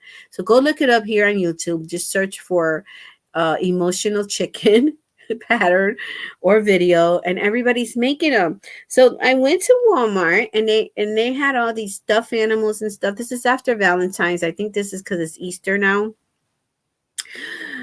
But usually Walmart has like bunnies and teddy bears and duckies and eggs, and I don't know what else they sell for Easter for stuffed animals, right? Like that. But I never seen them sell big chickens. So I just took like a one picture of it because it was a busy there at Walmart. But let me show you the chickens. This is the chicken that they have right there at Walmart. This is just a few of them. They have them different colors and everything. And I'm like, are they watching they're watching the creators here on YouTube, seeing what they're coming up with, what they're, what they're creating. Yeah, people do watch us here because even the fashion world, when crochet items, garments, knitting garments were hot and popular. The pandemic started, people started making all these videos here on YouTube, and people were learning how to crochet, and people were the fashion world was now taking advantage of that and copycatting us. So when I saw this, I was like, are they watching? Is Walmart watching? Have their spy watching people here on YouTube? It could be because when I used to work for Walmart, they used to pay more money to a department manager because I used to work I used to be a pharmacy tech. So there's where the pharmacy area is, and they sell all the medicine and all that. I worked in the pharmacy, but they had a department manager that handles all the, like vitamins and all that stuff they sell in the pharmacy department. So he was in charge of making sure he ordered the supplies and make sure it's stocked up and all that, right? So, anyways, he told us, and I see them coming to them, talking to him. He told us that Walmart would send him to Target. And then Target does the same thing. They send their people to Walmart, and they see what they're selling, their competition. So they check on prices, every department, what products they're selling, what's leaving the shelves really fast. And he told us this. And he used to be a spy for Walmart at Target. So I feel like they do that here online. But anyways, I don't know if you guys seen the chickens, but I want to knit one, and I want to do the knit version, and I want to do the crochet version, and it's so adorable. It's so cute. I will show you the one she knitted, and let me just lower this. The chicken is a good sized chicken. It's a nice big plushie. That's what I'm saying. The ones at Walmart are not small. They sell them for $10 at Walmart. And I'm like, man, I didn't have the funds to buy one just so I could show it to you guys. And I like chickens. I like chickens for decor for my kitchen and stuff like that. Even though I only have chicken magnets here in my refrigerator. But a lot of different people like to decorate their towels. Maybe they have chickens on their towels, a picture of chickens on their wall, chicken ceramics in the kitchen, a cookie jar that's a chicken. We just love chickens, right? So yeah, and then I was like, the first time I saw it at Walmart was recently. They got a lot of cute stuff of Walmart for Easter now. So they also have these. They have these. Like, you guys can make those yourself. they have these right here. And I have seen people make these. Uh Forgot what they call these. These are those marshmallows you buy for candy for marshmallows. What is it for Easter? I don't think I took any more other pictures of there. Yeah, it was a busy day at Walmart, and they had loud music on. Um, Let me see if I could find. Whew. Yeah. So, oh yeah, it's right here. Oh, what happened to it? Hold on a second. I see my picture, but I don't see the. I see the picture when I went to the church, but I don't see the video. What happened to my video? Oh man, I'm gonna have to check my Google photo. It's not on my phone. It must have went to my Google photo. I don't know. Sometimes that happens. But let's see here. Uh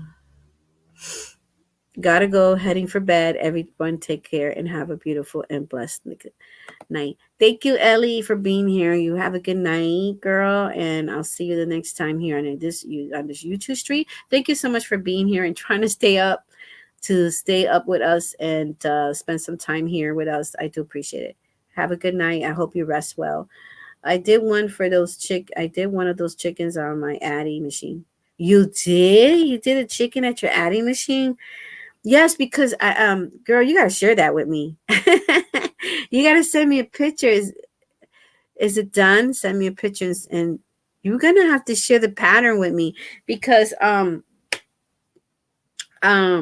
what is it? Unless you pay for the pattern, but um the knitting world and the crochet world.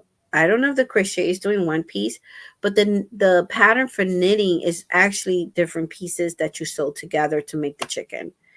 But the way she made the head and it kind of looks like a realistic chicken. The way she did the head, the way she did the little things they have up here, the peak, everything. It was beautiful what she made. I do follow her here on YouTube. She has a great channel. I shared her before. Let me see if I could get her channel real quick. Um, finishing knitting, finishing knitting stories. Uh, she's from Finland, and I can't find her here in this one. She's from Finland, but the chicken came out so nice. I want to make the chicken. I want to crochet it. I want to knit it and crochet it. But let's see here. Yeah, she is. I might have to find it for you, and cause I got a lot of stuff in my history. But let me just go to finishing stories. She has a new video out. I want to go watch it. She has a new video out. There she goes. There she goes with her chicken. Oh no, it kind of changes because you got to hurry up and look at it. There she goes with her chicken. That's her right there. And I don't know how to pronounce her first name, but I try to. But what is her first name? But anyways, finishing knitting stories. She's holding her chicken there. I think did she make another one? Because she already had a. This is the first chicken she made, I guess. I don't know if it's the same one, but that's when she introduced the chicken. Yeah, so that's her there. Um, let me put that there. Let me share the link with you guys. Okay, so share copy. I'm gonna share the link with you guys so you guys could go check it out if you're interested. Uh, see, very nice lady. She's a knitter and crocheter, but most of her stuff is knitting. Um, finishing knitting. And she likes to share stories of her day, of her family, of events at the end of the videos. You know, let's see. She also There she goes. That's hers right there. Oh, let me put my, I forgot, guys, the Nightbot. I don't know if you guys want to share your links. Um, she'll share you everything that she's working on, and then she'll start knitting or crocheting, and then she'll start, then that's her chat time. And I love her stories too. Um, so you might be able, I think you're gonna love her channel. I've been subscribed to her for a very long time. Let's see. So I think she tries to do 2 videos a week, but it's mostly 1 video a week because she owns her own yarn store in Finland. And some of the videos, you will see her shop. She takes you to her shop, yarn shop, and all the beautiful yarns that she sells. She also dyes. She dyes her own yarn. Let's see. Yes, 76. She also dye her own yarn, and she shared that with you guys. But she also, what happened? I said yes. There it goes. It's a little slow. Yeah. So she takes you there. It snows a lot in over there. Oh my gosh, they have long winters, and so she takes you for a walk with her sometimes, little quick walks. She just does little clips of her day here and there at the beginning of the video, at the end of the video. Yeah. Let's see. Anyways, her shop is very beautiful. And sometimes she goes to where she lives, just like in New York and other places here where they have yarn festivals where they sell yarn and stuff. And she'll take you there, and with her no, no, maybe. Okay. I guess I have left them on. All right. Okay. All right. Yep. So just type the word blue if you want Nightboss to drop your link. The local yarn. Let's see. The local yarn shop, Lemon Tree. I started with that chicken, and they have a pattern and a kit. Oh yeah. So is it knit or is it crochet? You said you did it on the knitting machine. You did it on a knitting machine. Did you do it for the panel or the flat settings or the panel setting?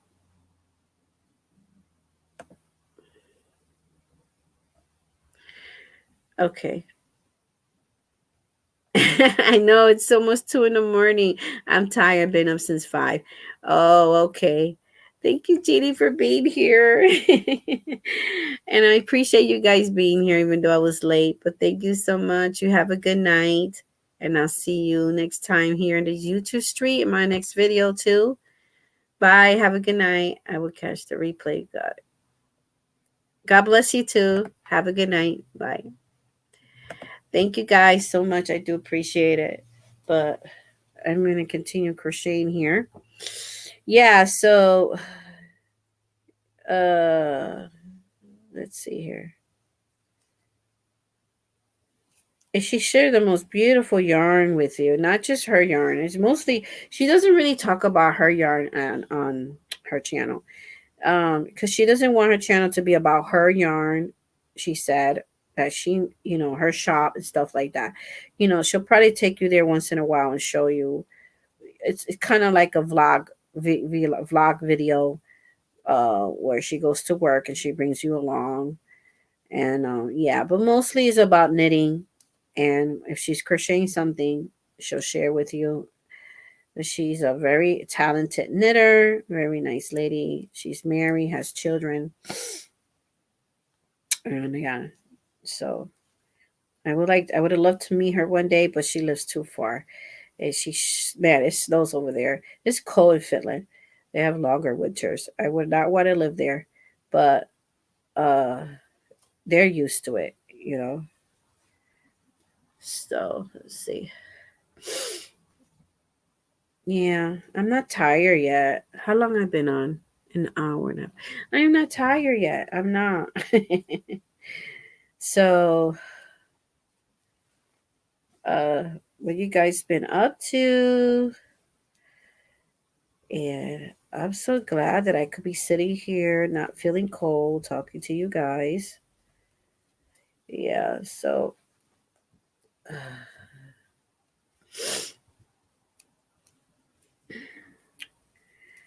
anyways, I was picked up my skirt today first when he first was here, the electrician. The first project I started wanted to work on was my skirt. And then I finished the black on my skirt, and then I was going to pick up the next color to start on. And I thought I took out the next color, but the next color was the gray color, and I took out the blue. And then I started crocheting with the blue, just a few stitches, when I realized, wait a minute, that's not the next color. So because I put away all my the stuff I was working on and everything, I didn't want to go look for it again through the bags while he was here. So I was like, I'll just work on it Sunday. So I picked up the baby blanket. Yep.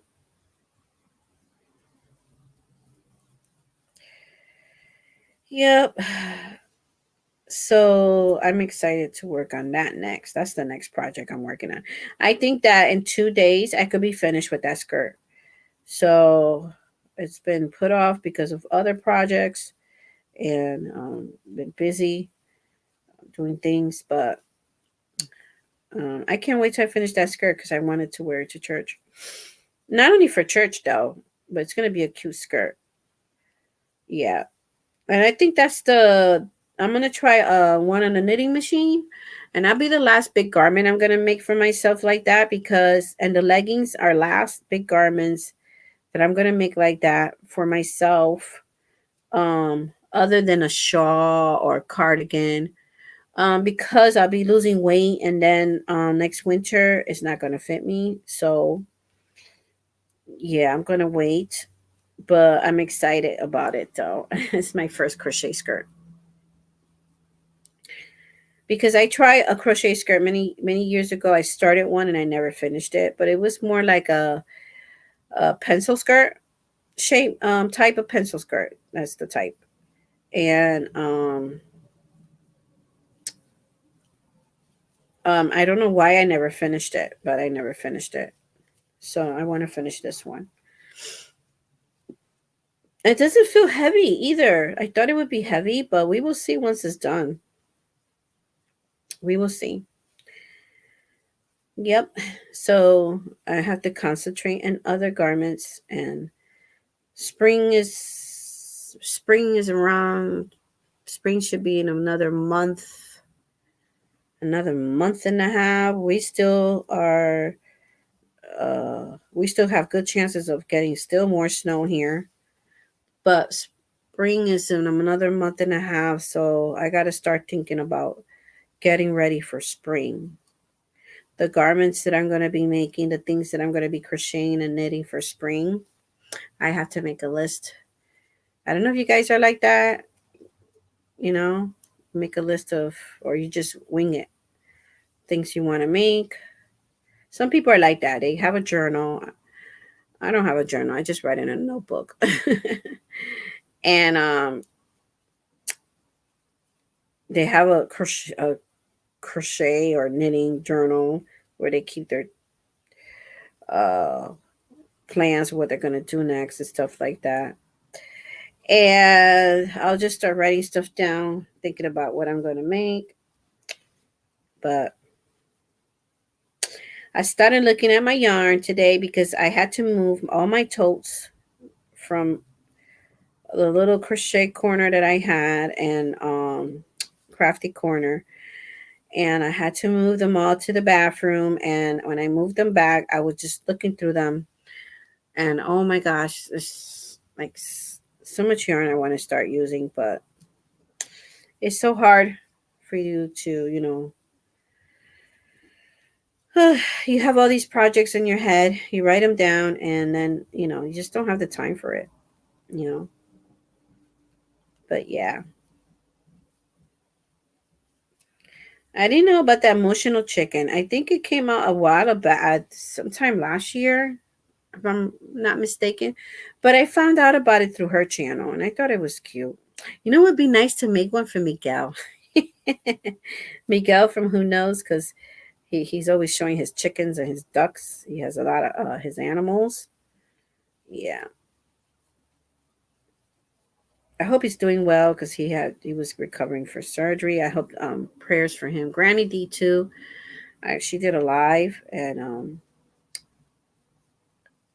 Granny D, keep her in your prayers because she is also recovering from surgery. She's at a rehabilitation place right now. So yeah, Wilda and other people that are going through chemo and all that, keep them in your prayers. Wilda's a great supporter here at YouTube. She supports a lot of channels. Um, Very nice lady. Yeah. And today I watched a video, very sad, a young man that I just came across my feed, and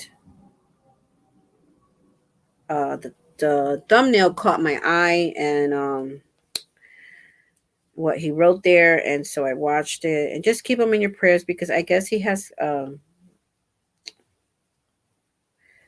cancer too, and he didn't get good news with the treatment. So he has leukemia, cancer in the blood, and he's very young. He's young. He's probably in his 20s, but he seems very upset about it, and because he got the phone call, and it broke my heart because he was saying, like, he started the video, and then you got to be careful because I don't know. Maybe let me not say nothing, but he started the video with hardly couldn't even start the video because he was so sad and couldn't hardly speak. But he started the video saying that he had really bad news from the doctor's office, and anyway, the medicine's not working. So he said, "Oh, I don't know what God's doing in my life. I don't know what He's doing. I don't know what His plan." Like, and then I'm like, I you know,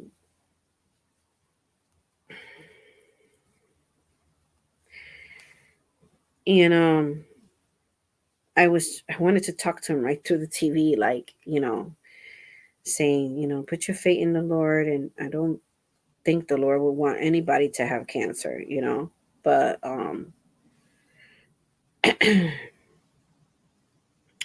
you have to, because he kept talking about God. So I say, yeah, you have to dedicate yourself to the Lord, and you have to, if get in, you're going through an illness or anything like that.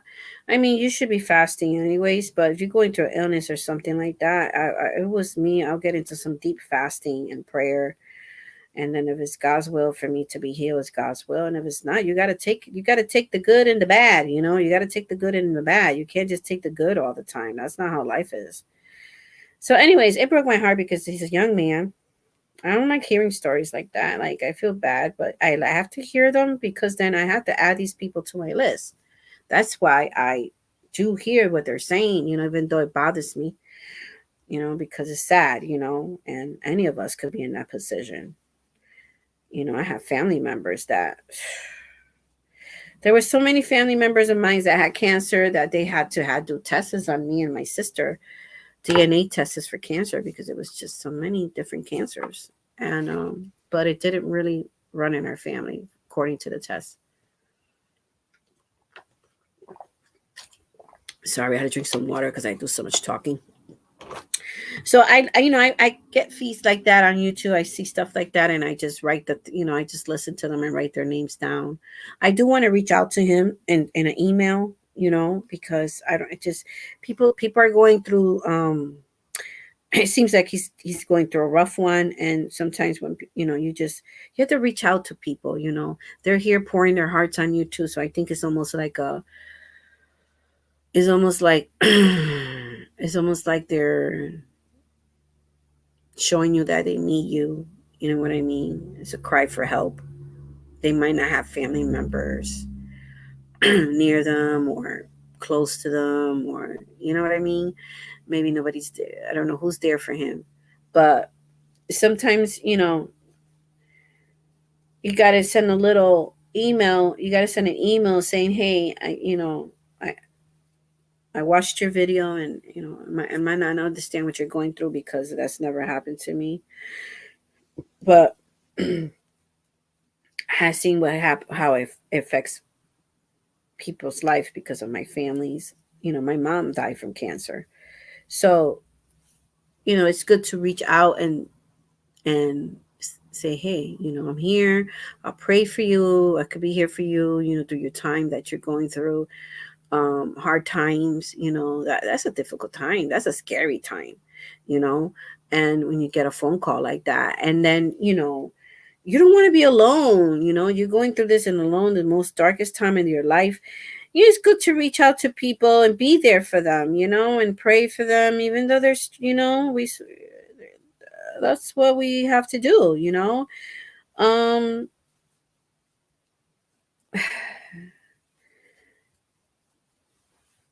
and just to give a little letter, um, could just, you know, bring a smile to someone's face, encourage them, because, I cannot imagine what people go through when they get those diagnoses and stuff like that. So I'm pretty sure you need people. You don't want to go through that alone. You need people around you. You need encouragement. You need encouragement to move on and be strong. So I watched that video and it broke my heart, and I was like, wow. And anyways, I just thought I'd share that little story. But um, let's see what else. Well, I think a couple, and then just a little side notes, and I think a couple.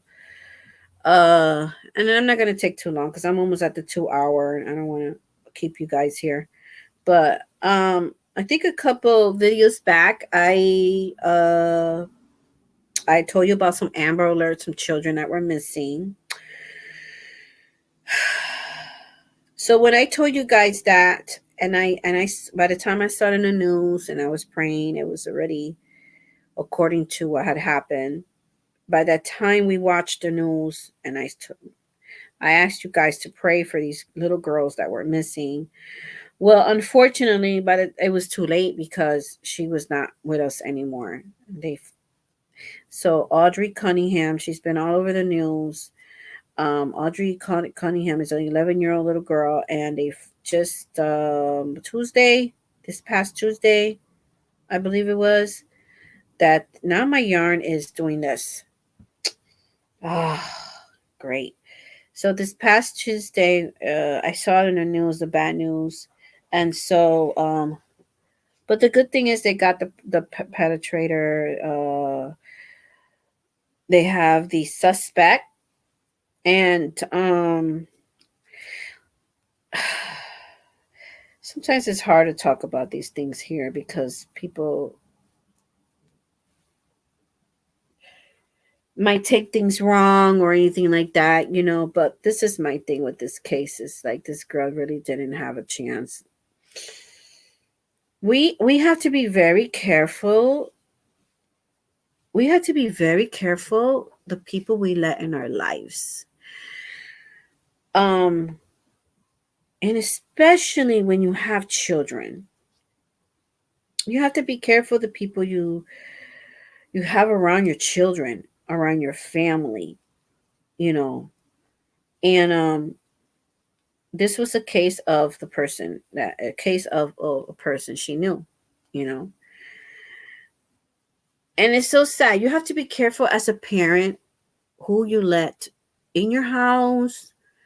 If you're letting somebody live with you because they're having a hard time, you have to be careful who you're letting in your house.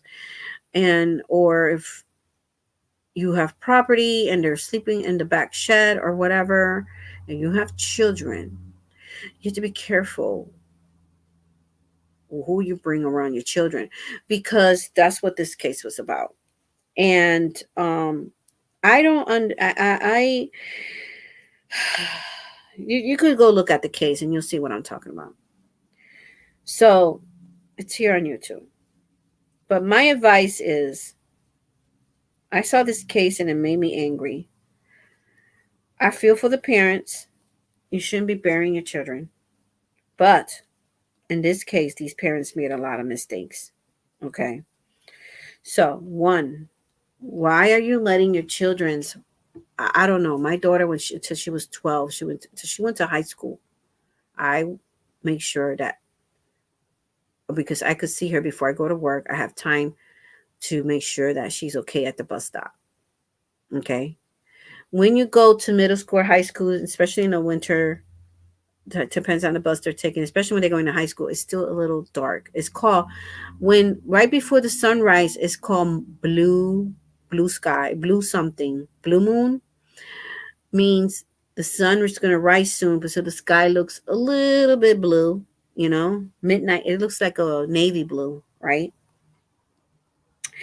And a lot of the time you see high schoolers out there walking to the bus stop and all that. That's when they take their bus, because their bus comes around, I don't know, 6:30, 6 something in the morning, 6:45, I don't know, something like that here.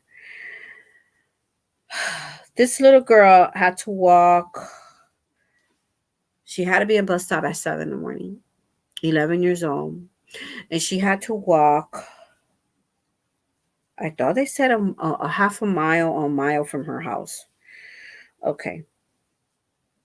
If you are a parent that you're not working and you're home, let's say you're not working those hours with the days that we're living today, you have to be careful with your kids. If you have time to take your kids to the bus stop, take them. If you are, if not, if there's somebody else that's walking to the bus stop, a group of kids, well, I used to do that with my daughter when she was 12, my youngest.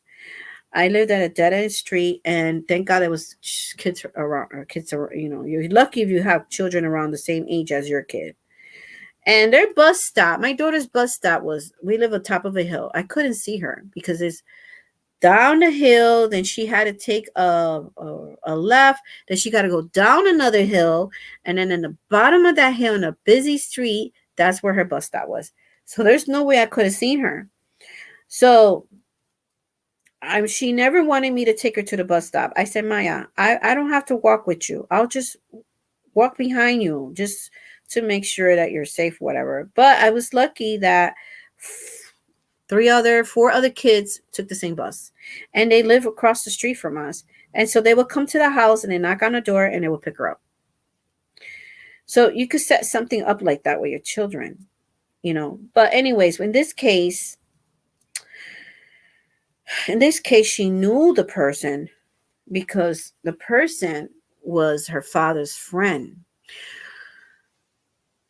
And the father's friend, I guess he was down in his luck, and they let him live in and they let him live in their property.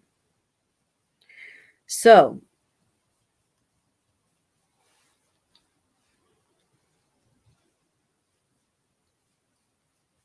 they're investigating, but this is what I think happened.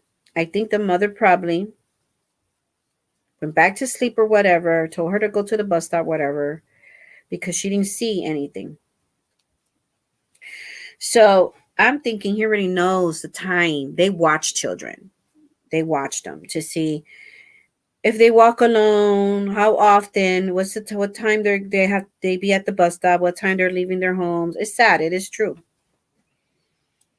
So that's what this man did. He knew what time she was going to get out, so he probably offered her a ride to the school. And because it was daddy's friend, she trusted him. And that was a big mistake. So that's my advice. I don't care who it is. I don't care if you're not taking my daughter nowhere. And So what had happened with this was that the mother thought the daughter was at school. So when she was time for her to come out of school, and that's another thing, the school system failed. This is the second child I say that the school that was missing, and the school system failed them because then in Connecticut, I'm pretty sure a lot of schools around. Because when we lived in Florida, it was the same thing. Within an hour, if your kid is absent, you get an first, before they used to call from the office, your child didn't go to school today. They'll let the parent know. But now it's an automated system that will call. They'll add your child's name to that list. So the automated system will call and say, your child was not at school today. Please call us to report them absent. Whatever. We're letting you know your child didn't go to school today. But this mother, I don't know. She hasn't said anything, but I think that she didn't get the phone call because she goes to the bus stop in the afternoon, and the bus driver tells her, well, your daughter never got on the bus. And so then she calls the school, and then the school says she's never made it to school. She never went to, she was absent.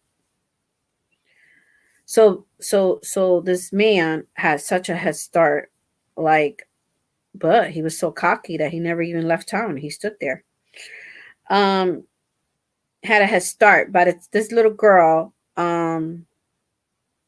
because they got him on video around 9 something a.m. The police was questioning him because his truck was damaged in the back, and the or the little girl was already was not reported missing yet. But I don't know what happened that they were questioning him, and there was the street video of it.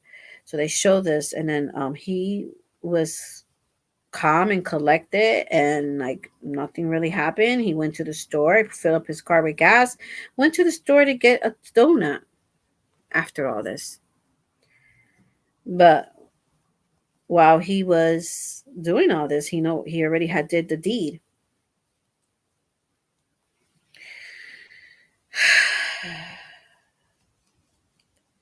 So I was upset. I was upset. I was upset because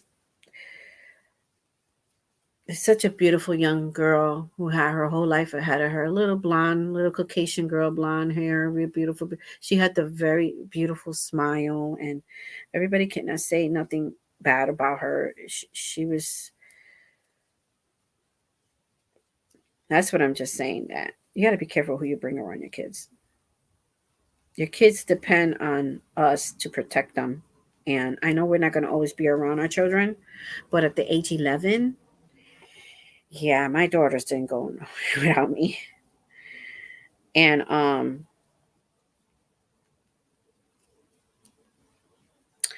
well, anyways, after they announced that they found her and all this stuff, they did a candle lighting for her the following day, which was must have been Wednesday.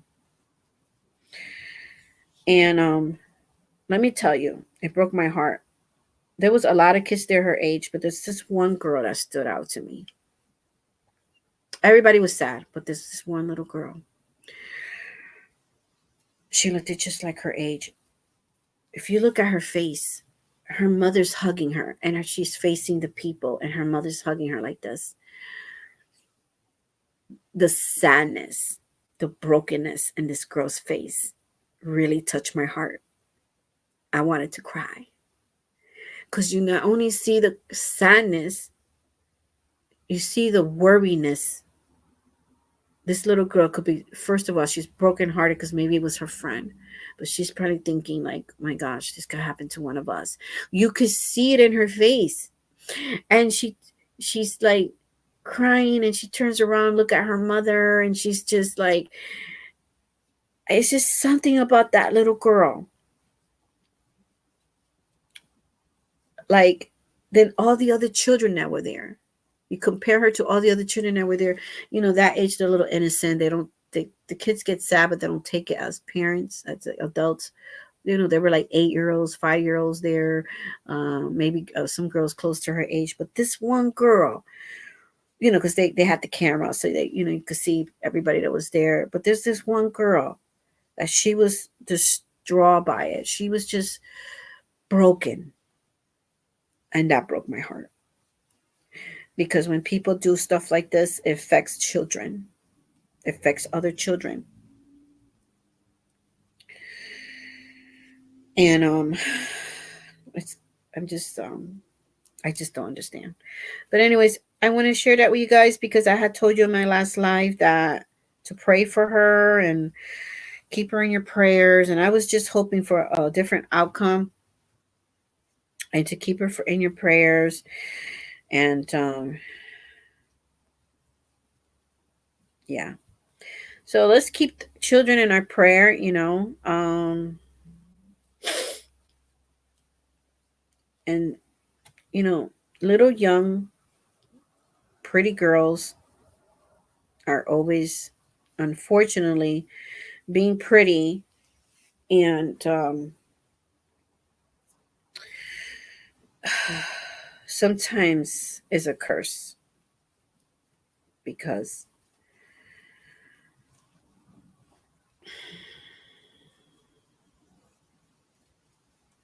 it's just like I feel for the mother because I could not imagine. I could not imagine, you know. And you don't want to bring more how you say that? Make it worse for them by, you know, I mean, I'm afraid for the parents too because I think they might be um I hope not, but there might be some I don't know they're going to come for the parents for neglect. But also this man, this happened in Texas. This man, I don't know how this man got. If this man was arrested when he was supposed to be arrested, this little girl would have been alive. So the Texas Police Department is in a lot of heat right now because they let him go so many times. And he had an incident before with another little girl, and he did no time for it. But the police know about it. Then last year, I'm telling you, this is a very bad dude. He has a long rat sheet. So, anyways, last year, a man was trying to defend another woman at a bar, and because he was like, uh, wouldn't. He's the type of man I don't take a no for an answer, basically, I guess. And the lady was saying, to leave her alone, whatever, no. And then so this man had to step in and say, hey, to defend the girl. And so somehow they got thrown out the bar or something like that. So he found out who the guy was, went to his house, knocked on his door, and he wouldn't open the door to him because he knew who he was, and he was just had a big knife, and he was just stabbing his door, whatever. And then this man finally opens the door, which he made a mistake. He opened the door and called the cops, but opened the door. Hey guys, look, I finished the cake. See, this is how much I got left of it, and I'm gonna start the other one. Anyway, long story short, he stabbed him. He stabbed the guy that defended the other woman, and he had to end up going to the hospital and all that stuff, and he made it, thank God. But the police, he said that when the police never arrested him for that charge. So then when he saw the story of the little girl and he saw the mugshot of the of the suspect, he went on YouTube and he just said the whole story, blasting the Texas police department of that county. And he said they got blood in their hands. This is gonna be bad for them because if they would have arrested him when he attempted to kill him, then that little girl would have been living today if he would have been in jail. So yeah, we just gotta pray. That's all. I know. I just wanted to share that because it made me sad, and I wanted everybody to pray for her. And and there's two other little girls that are missing. Hold on a second. Oh, they're under the age of 13, and we have to keep them in our prayer. But Anyways, I just want to, I'm going to open the second one. Just to let you know that they found her. But I don't like when I can't take it out from the center. What color am I on? I'm right in that color with the greens. Did I just started the green? Yeah, I just started this green. I would like to start in the middle with the green. And right here starts with yellow, orange, and yellow. And the inside starts with green. But I have a tip for you guys too. You know that I'm going to share in another video because I don't have everything set up. But you know how sometimes you want to start from the middle, especially the longer skeins of yarn, which I don't have anything here because I had to put everything away. But you pull out like this and you get something like this, and then you have to let me see if I could, I don't want to start it here, like, let me see, there you go. Sometimes you keep pulling and it doesn't stop, so it's at this end. So to start the project is at this end, the starting of the yarn. So you got this mess here, but sometimes I get a big mess this long, yarn bar this long. So I have a tip how, you know how sometimes you roll it up, you start going like this, but then you have all this like this. And sometimes we roll it up in our hands. But I feel like sometimes that tangles the yarn. So I found a different way to take care of that problem. But yeah, so see, because I started in this green, and I want to finish in that green and then start with this other color. So I really want to start in the center. This is not my favorite part to do with the yarn, but I have to start a project from the middle. But start with the yarn in the middle and the center. But if I'm kind of like that, like if I want to, I kind of like, I don't know, very picky with my, I guess with my projects, I probably could take the easier way out, and sometimes I refuse to, just because I want the project to either color control it or I'm going for a certain look or something. I have to like make sure everything's. Sometimes I frog stuff because, I sometimes I frog stuff like I'll come down here and I'm like, let's say you're doing a granny square, and sometimes you could get away with it if you did 2 instead of 3, right? Because with crochet it's very forgiving, but not me. I have to frog it and fix it. So yeah. But anyway, see, I have all that yarn going down, and so here's the end. So the starting point. But I'll tell you what I did. What I save is toilet paper rollers, the cardboard ones, toilet paper rollers, or you take one of these clothespins, right? So what I would do is, if that happens, this is the cake. So I probably give it about a few inches, and then I start caking it. I start winding it in either a toilet bowl cardboard uh, roll, or one of these, and then I just start caking it like this, because sometimes when you do it with your hands and then you take it out and then you try to roll it, I always end up with a knot or something, or not a knot, but it's always a mess. So it gets tangled. So I do it this way, and then I'll put the yarn through the both ends like this, and then I'll open this up here and put it through here, and then you do it that way. So yeah, this is what I do, and then I'll have a cake, and I'll have a little cake. And that's what I do, so I don't have a mess, and I could just continue crocheting my project, and it doesn't interrupt my crocheting or knitting where I had to fix a knot or untangle the yarn. So this is what I do. And then you just keep going. But the toilet paper roll is a little bigger. So yeah, the cardboard from the toilet paper roll, that's what I use. And that's how I do it. The toilet paper roll cardboard is also good for when you're caking it with a ball winder. Um, so with the ball winder, sometimes people, yeah, so you could just put it in the middle when you're winding your yarn. You just put it in the middle like this. And then in there you could put, or you could put the label in there. So that's what I do. I do it like this. So now I could just freely crochet. That's me. That's what I do, because instead of having all this yarn loose, it easily gets tangled. That's just my tip of the day for this.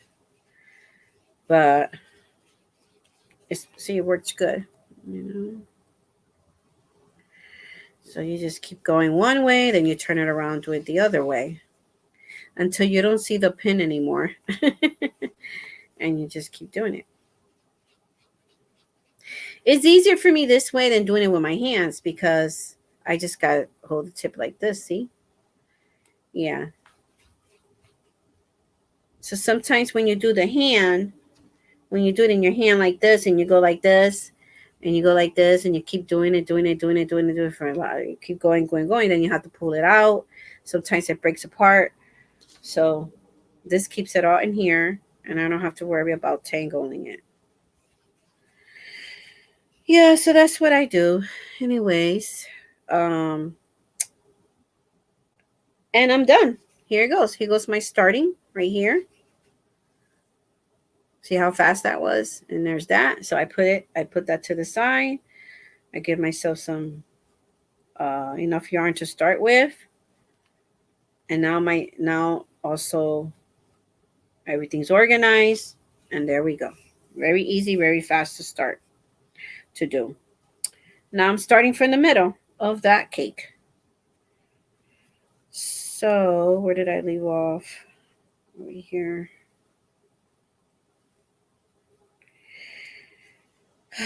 So that's one of the stuff I use it for. Toilet paper rollers. What else I use it for? I think I use it for something else too.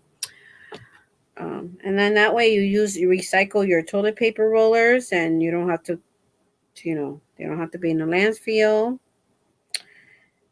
And toilet paper rollers and paper towel rollers are good to have for your crafty stuff. And also, I use it for my plants. I use it for my garden. I chop them up with scissors, and you use it for your compost, cardboard. Yeah.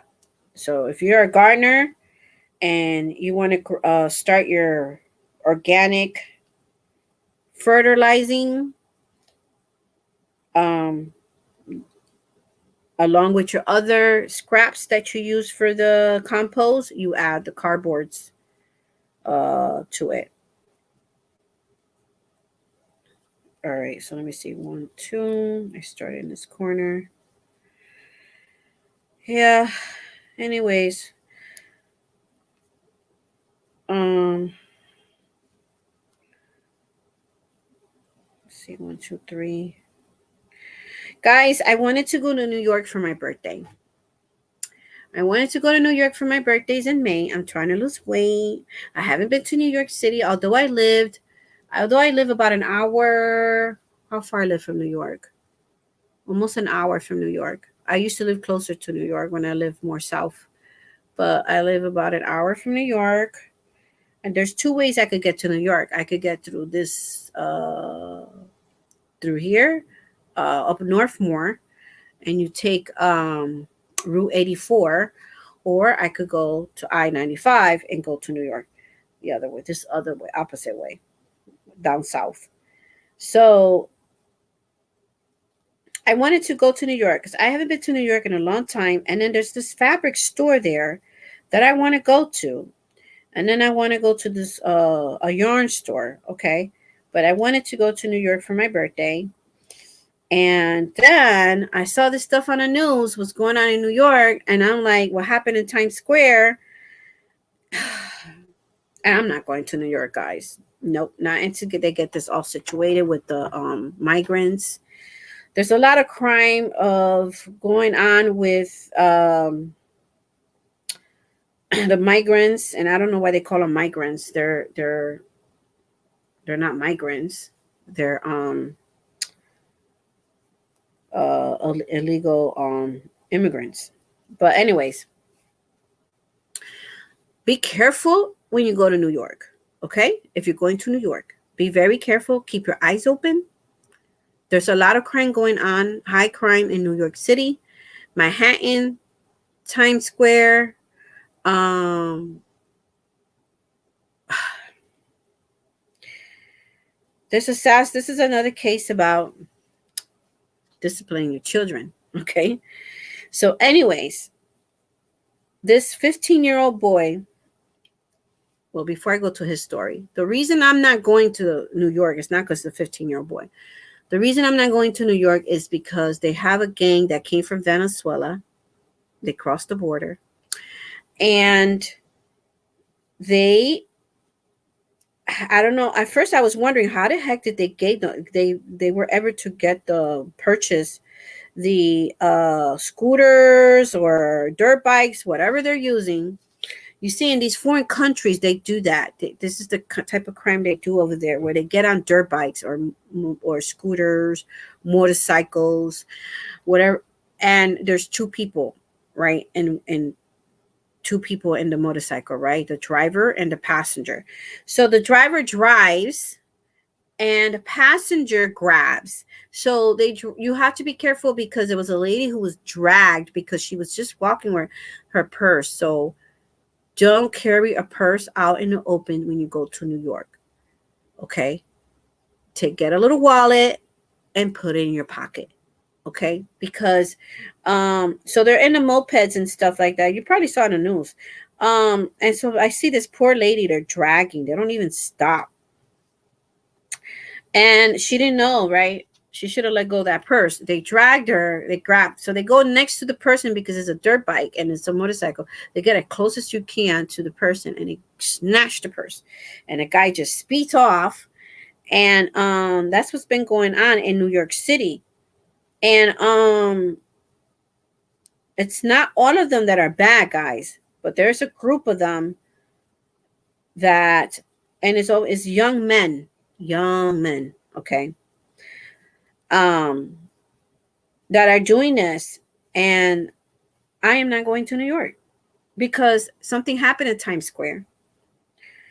So in Times Square, there was normal day, everybody's shopping, but this cute, handsome 15-year-old boy, very nice looking kid. They haven't said what country came from, but he is, I think he looks like Dominican or something, but I'm not sure. But anyways, he and his friends had been going to Times Square and going to the high-end stores, and they've been stealing. But one day they were out of their luck, and they were at this high-end store in Times Square, and they got caught. So the security guard caught them, and so the security guard was going to take them to the office, call the police and all that. So this kid was not having it, and he took out a very powerful gun, and he was shooting at the security guard. So he's shooting now in an open store with customers. So thank God, and for the customer's sakes and for his sake, that he didn't kill anybody. But he shot a lady in the leg, and then she was a visitor, a tourist visitor from Brazil. And so he starts running out of the store. Right. So then now there are two cops that sees him, and now he's shooting at the police officers, like with no care in the world, in Times Square, where there's There's thousands of people. Times Square is always busy. There's thousands of people there. You barely could walk in Times Square, okay? And by the miracle of God, nobody was shot, okay? But he runs, he got away. He was shooting. They got the Times Square has a lot of cameras, so they have him on camera. So he takes up. He was wearing all white, and then he takes off his jacket because the police finds the jacket somewhere around there. But the kid gets away. He gets away. But then they found out who he was, where he was staying, and there's a video of that, of his arrest. So he was staying at New York shelters that they have for those immigrants that cross the border. And the mother, I feel for her. Don't get me wrong. I feel for the mother. So the mother is out there. You can't see her. She's off camera. But because the camera is facing the police to have these kids on handcuff. And he's like, I think he's upset because he got caught, but then I think he got emotional because his mother now is crying. She was crying like somebody killed her son. She was crying because the police officer's arresting her 15-year-old kid. Okay. Now, this is my thing. I feel for you. You're crying. All right. You came from a country with a backpack. Now, you came here on, not in legal terms, but you're here now. Now you have an opportunity to make a new life for you and your children. You have an opportunity to make a new life. All these people do. And you're here to make a new life. You're out of your country. Now you're here, right? Mike, I was in that situation. I was not working. All I came here was with a backpack. And now all I have is what the government gave me. The clothing, toothpaste, soap, whatever they give them, right? Money to be able to survive out here, I guess. So now you're having this help. But then you see your kid coming to the shelter every day and he's chilling. Okay? Your 15-year-old's coming with his name brands, very expensive coat, shoes, clothes, jewelry. And first of all, who gave him the gun? And how did he keep the gun in the shelter? Right? The shelter, I seen a video about the shelters, they just have regular security people in there. So then you're just letting your son, you didn't question your son. You didn't say, hey, where did you get that stuff from? And then if it was my kid, you better tell me where you bought the stuff from, because you're going right back to take it back to the store. But no, she let it slide. And then this is what happened when you let your kid slide and do whatever he wants. And then rolling out in the streets, coming from another country by himself, 15-year-old, with another 15-year-old from another country. But he was not arrested because he was not the one that did the deed. It was the other kid. So I would have had him take it back to the store and let the store deal with him. It was better for either the store would have said, okay, don't come back here again, and let him go. Because when you be honest and you bring stuff back and the parents there with them and look, listen, I'm sorry, this is my kid. He took this. We're returning it. I do apologize. And then make him apologize. So then they will do one or two things. They would say, okay, well, we're going to let you go this time. But if I see you coming back in the store, I will call the police. I don't want you back in my store. Okay. Or they will call the police. And he will go in for ground deaf, right? Which he would have been out on a PTO and a promise to appear to court. And then because he's from another country, from what I'm understanding is they're not keeping these people in jail when they arrest them because they don't have They could say they don't have all their information they need. They don't have criminal information from the past from the other places. So they don't know how to charge them because they want to have to charge them as a first offender or something, right? So, but this kid's not getting away with it. This kid's life is over. Okay. He's going to have attempted murder charges. Okay. It might be a manslaughter or whatever. You're shooting at two police officers and then you shot a woman. So think about it. If the mother would have made sure that he brought this stuff where he stole it from, and if he didn't bring it back, I would just look, try to figure out where he stole it from, and then, or she would have let them arrest him for it. He would have been out today. He would have learned a lesson. Sometimes you got to let your kids go through this. It breaks your heart, but a lot of parents is like, I will never call the cops on my kid. I would rather call the cops on my kid than to see my kid 6 feet under. Okay? Because the only reason the cops didn't shoot back at this kid is because this kid is alive, is because of the tourist people. The place was packed of people and they didn't want to shoot at innocent people. So he's shooting at the cops, but the cops not shooting back at him. So imagine if the cops was shooting back. That would have been, she would have lost her son. Okay? So you would have lost your son. But if you did the right thing, you got to correct your children. You got to teach your children. Because now, one, he's 15 from another country. He doesn't work. He's 15. Can't work because they just got here. And then he's chilling. And he's wearing all these clothes. And then he has a gun. Where did he get the gun? Who gave it to him? So, you have to watch what your kids are doing. If she would have done that, she would have probably had her kid with her today. That Brazilian lady would have enjoyed her vacation, instead of being in the hospital with gunshot wounds to her legs. Okay?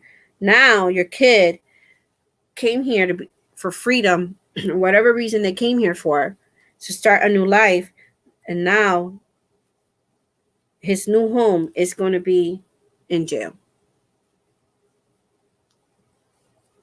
I did that once with my oldest daughter. She was young, but I did it with her. We went to a store that was called, I was shopping at a store that they don't have here anymore. It's called Bradley's.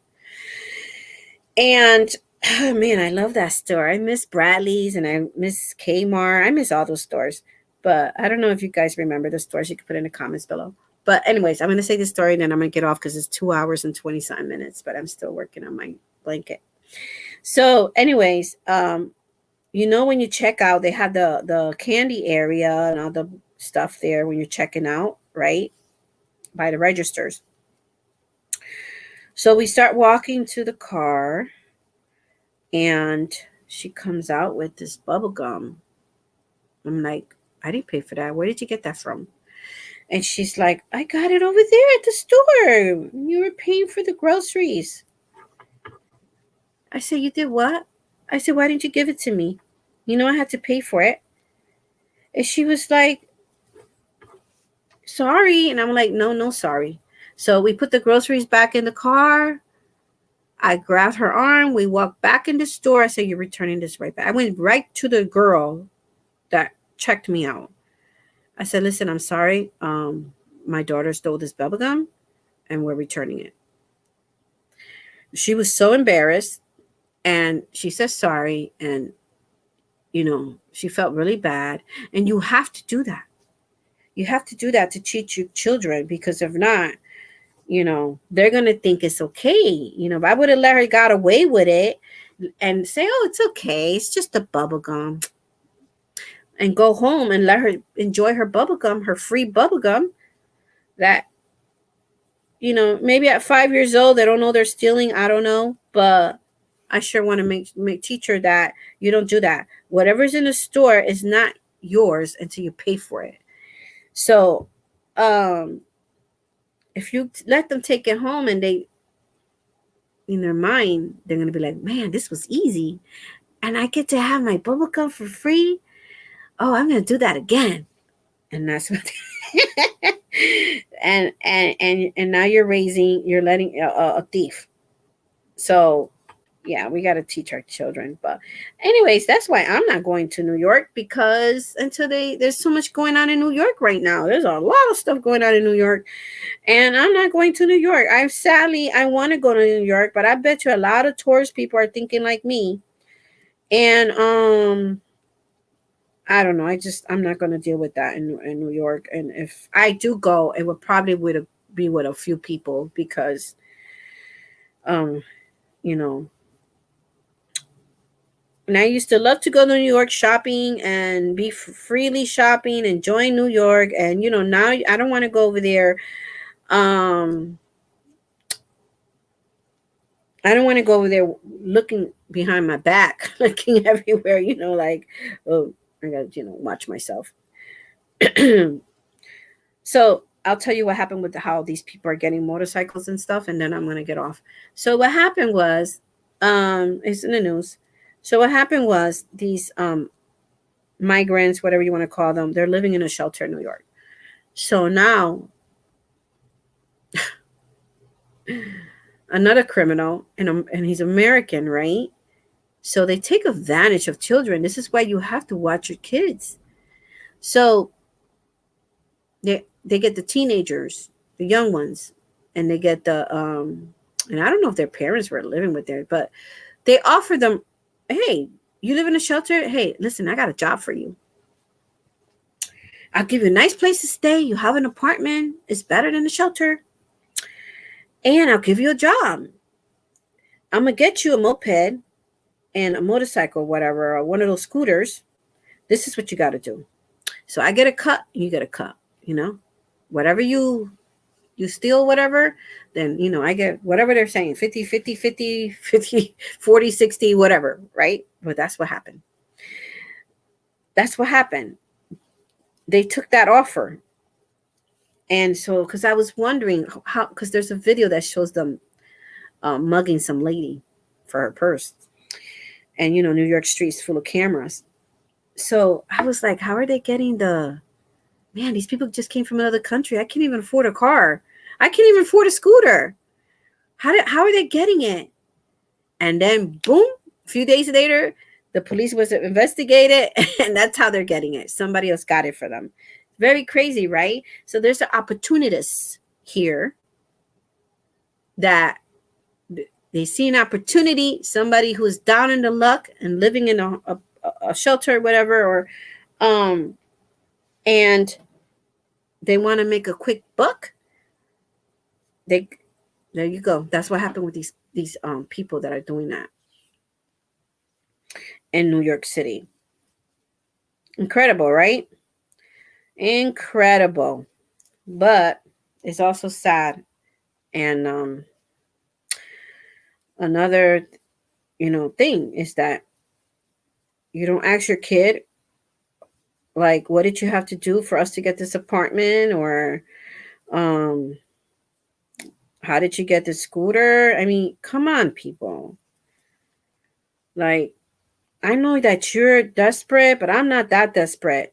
Like, when you come from somewhere else and you're coming broke, nothing, you don't have a future, you don't have an income, you don't have nothing, and you're starting from zero,